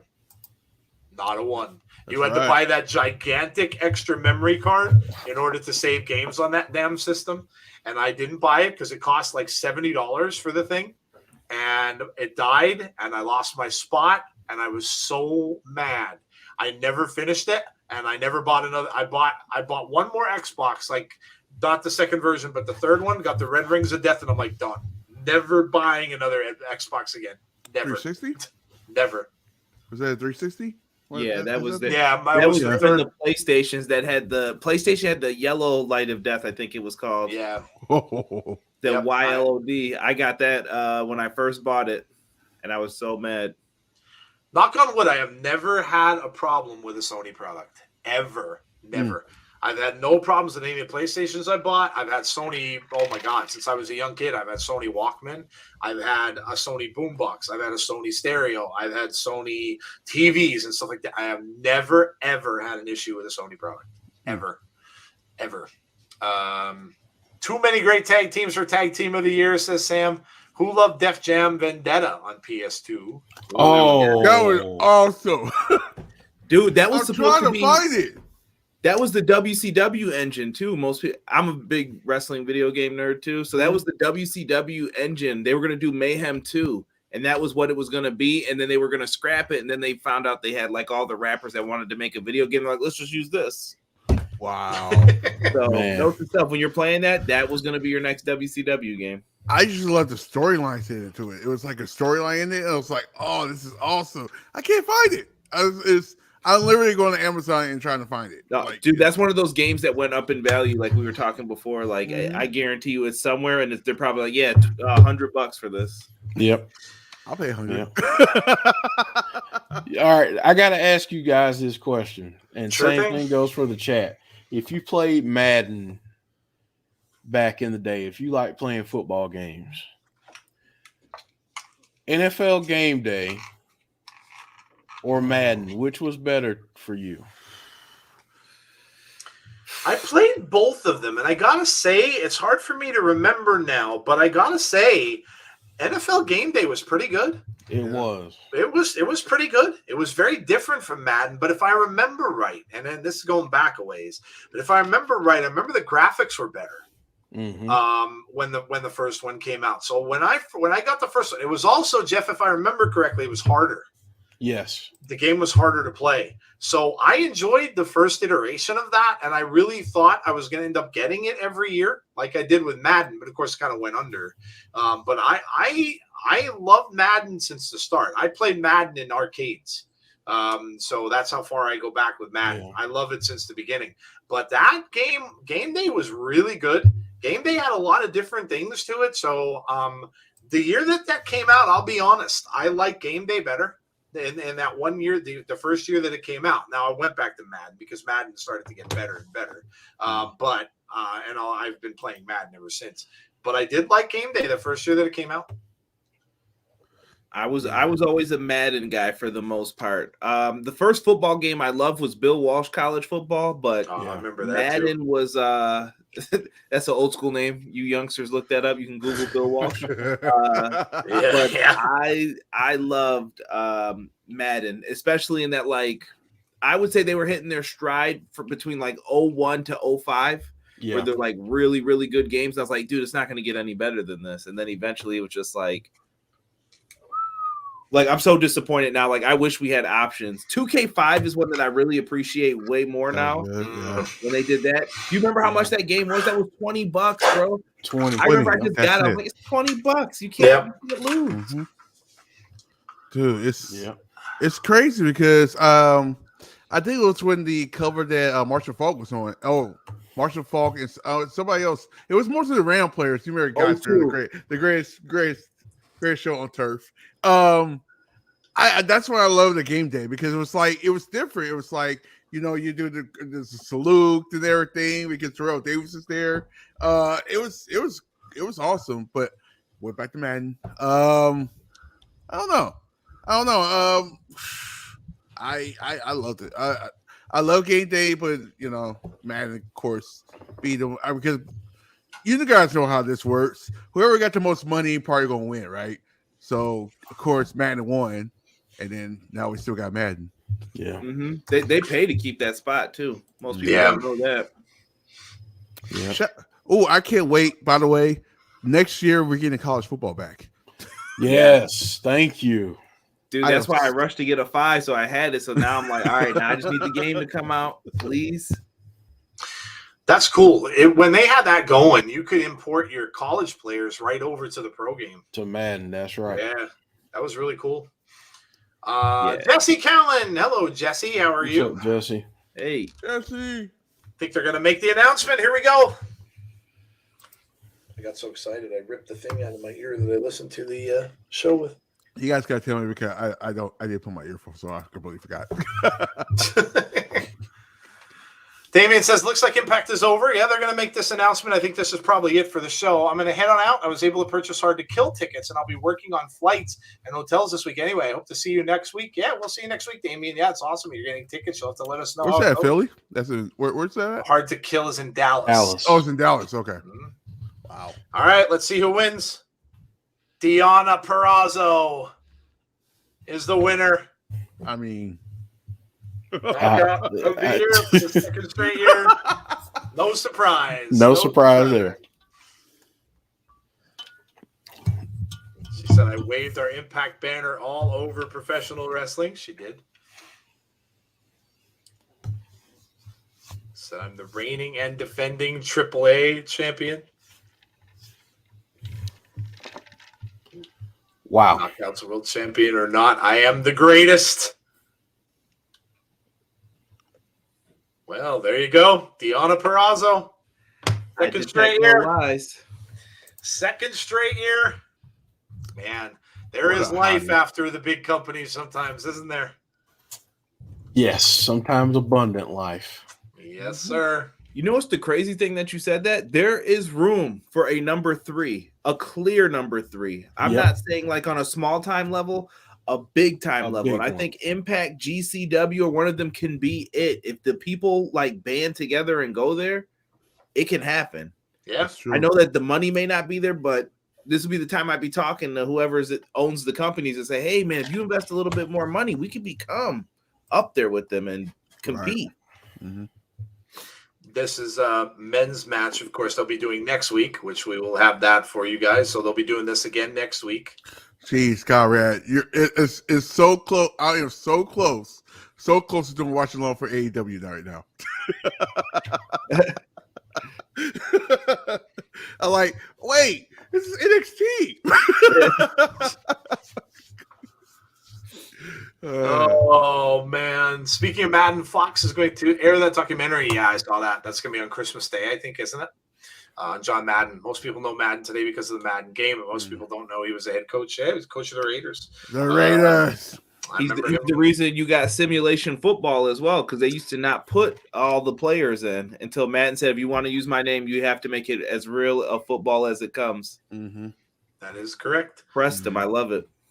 They got looks like one more match here. This is probably going to be it then for the show. It's the Josh versus Christian match, which was nominated for Match of the Year. I bet you Josh is going to be in a few of these. They've got to have the Iron Man match.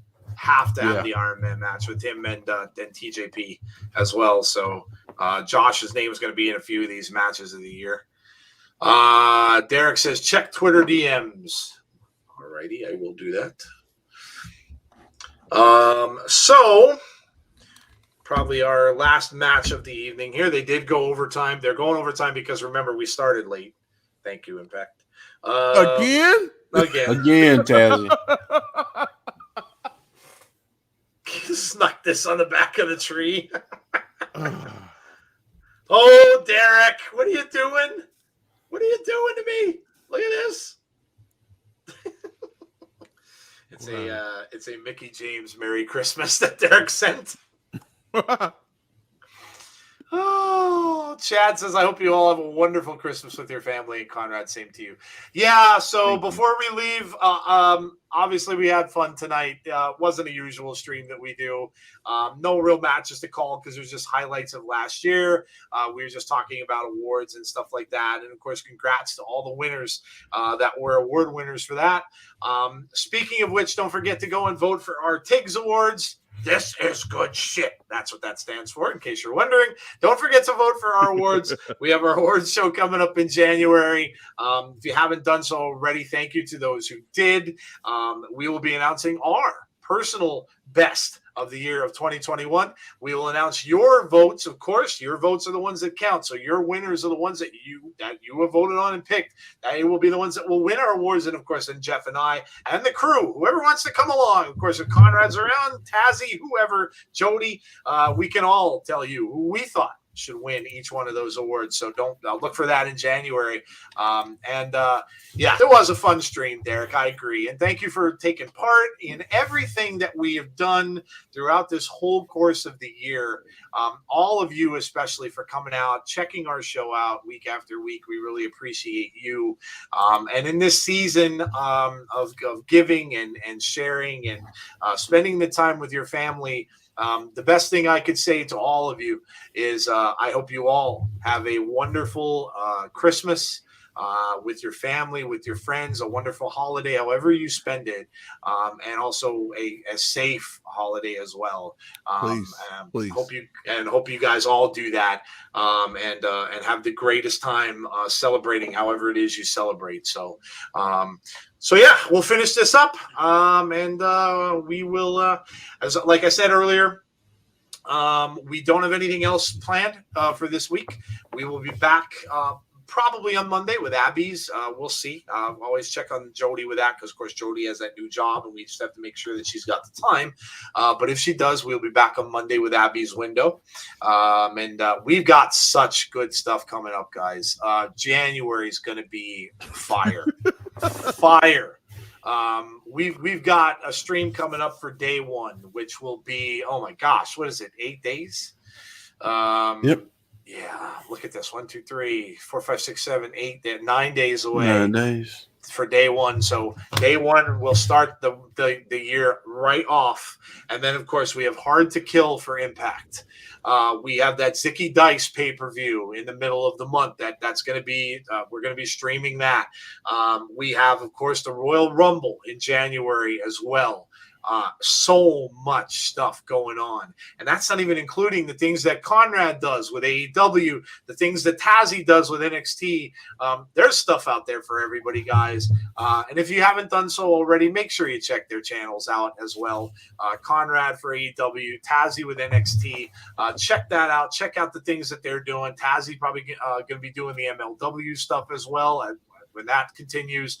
So go and check their channels out. And support your favorite streamers that are out there. If you haven't done so already and you're new to our channel, make sure you subscribe. Make sure you hit a like on tonight's video as well if you enjoyed yourself. Really appreciate that. And also make sure you hit the notifications button so that you'll be notified when we have future content. And knowing. It's good to know things. It's good to know things. It's good to know.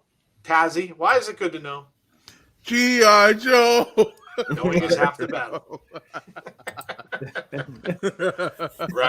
Right. Thank you very much. I'm not sure where I saw, but did you see the article where it says WWE almost bought AAA? I didn't, Mark. No, I did not see that. Still talking about food. Our chat's always talking about food. You guys are awesome. Chocolate sprouts, I'm seeing pigs and blankets. Chocolate spouts. Everyone that's bad this year is getting chocolate. That's not necessarily a bad thing, Sam. I don't think that's a bad thing. Had a great time tonight, guys. Merry Christmas. Happy holidays. John, thank you so much. Really, really appreciate that. I hope you did. I hope you guys all had fun. I hope you all enjoyed it tonight. This is a very, very different show. What are we getting here? This is Josh Alexander. They're going to show this? They're going to show it. No! Don't leave us on this note. I can taste the tears. What are you doing? You're showing us the thing with Josh and his wife and his kid. No, don't play this. It was such a sweet moment. Look at this moment here. It's so touching and tense. Now cut the video. Just cut it right here. Just cut it. Please don't show Moose. It's such just cut it right. Oh! They're showing it. No, this is horrible. Don't make this the last thing you see before the happy Christmas. Oh, yo, didn't even peep it when this originally happened. He speared him out of his head. Out of his head. Oh, that was a knee slapper. Oh, that was funny. Josh is the man. I love this story. You know what Moose is? You're a mean one, Mr. Grinch.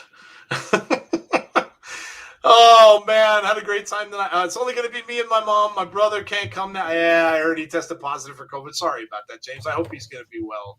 Hopefully he doesn't have it that bad. It sucks that you can't see him. And, that's what a lot of us were going through last year with this virus and stuff like that. So, yeah, that sucks.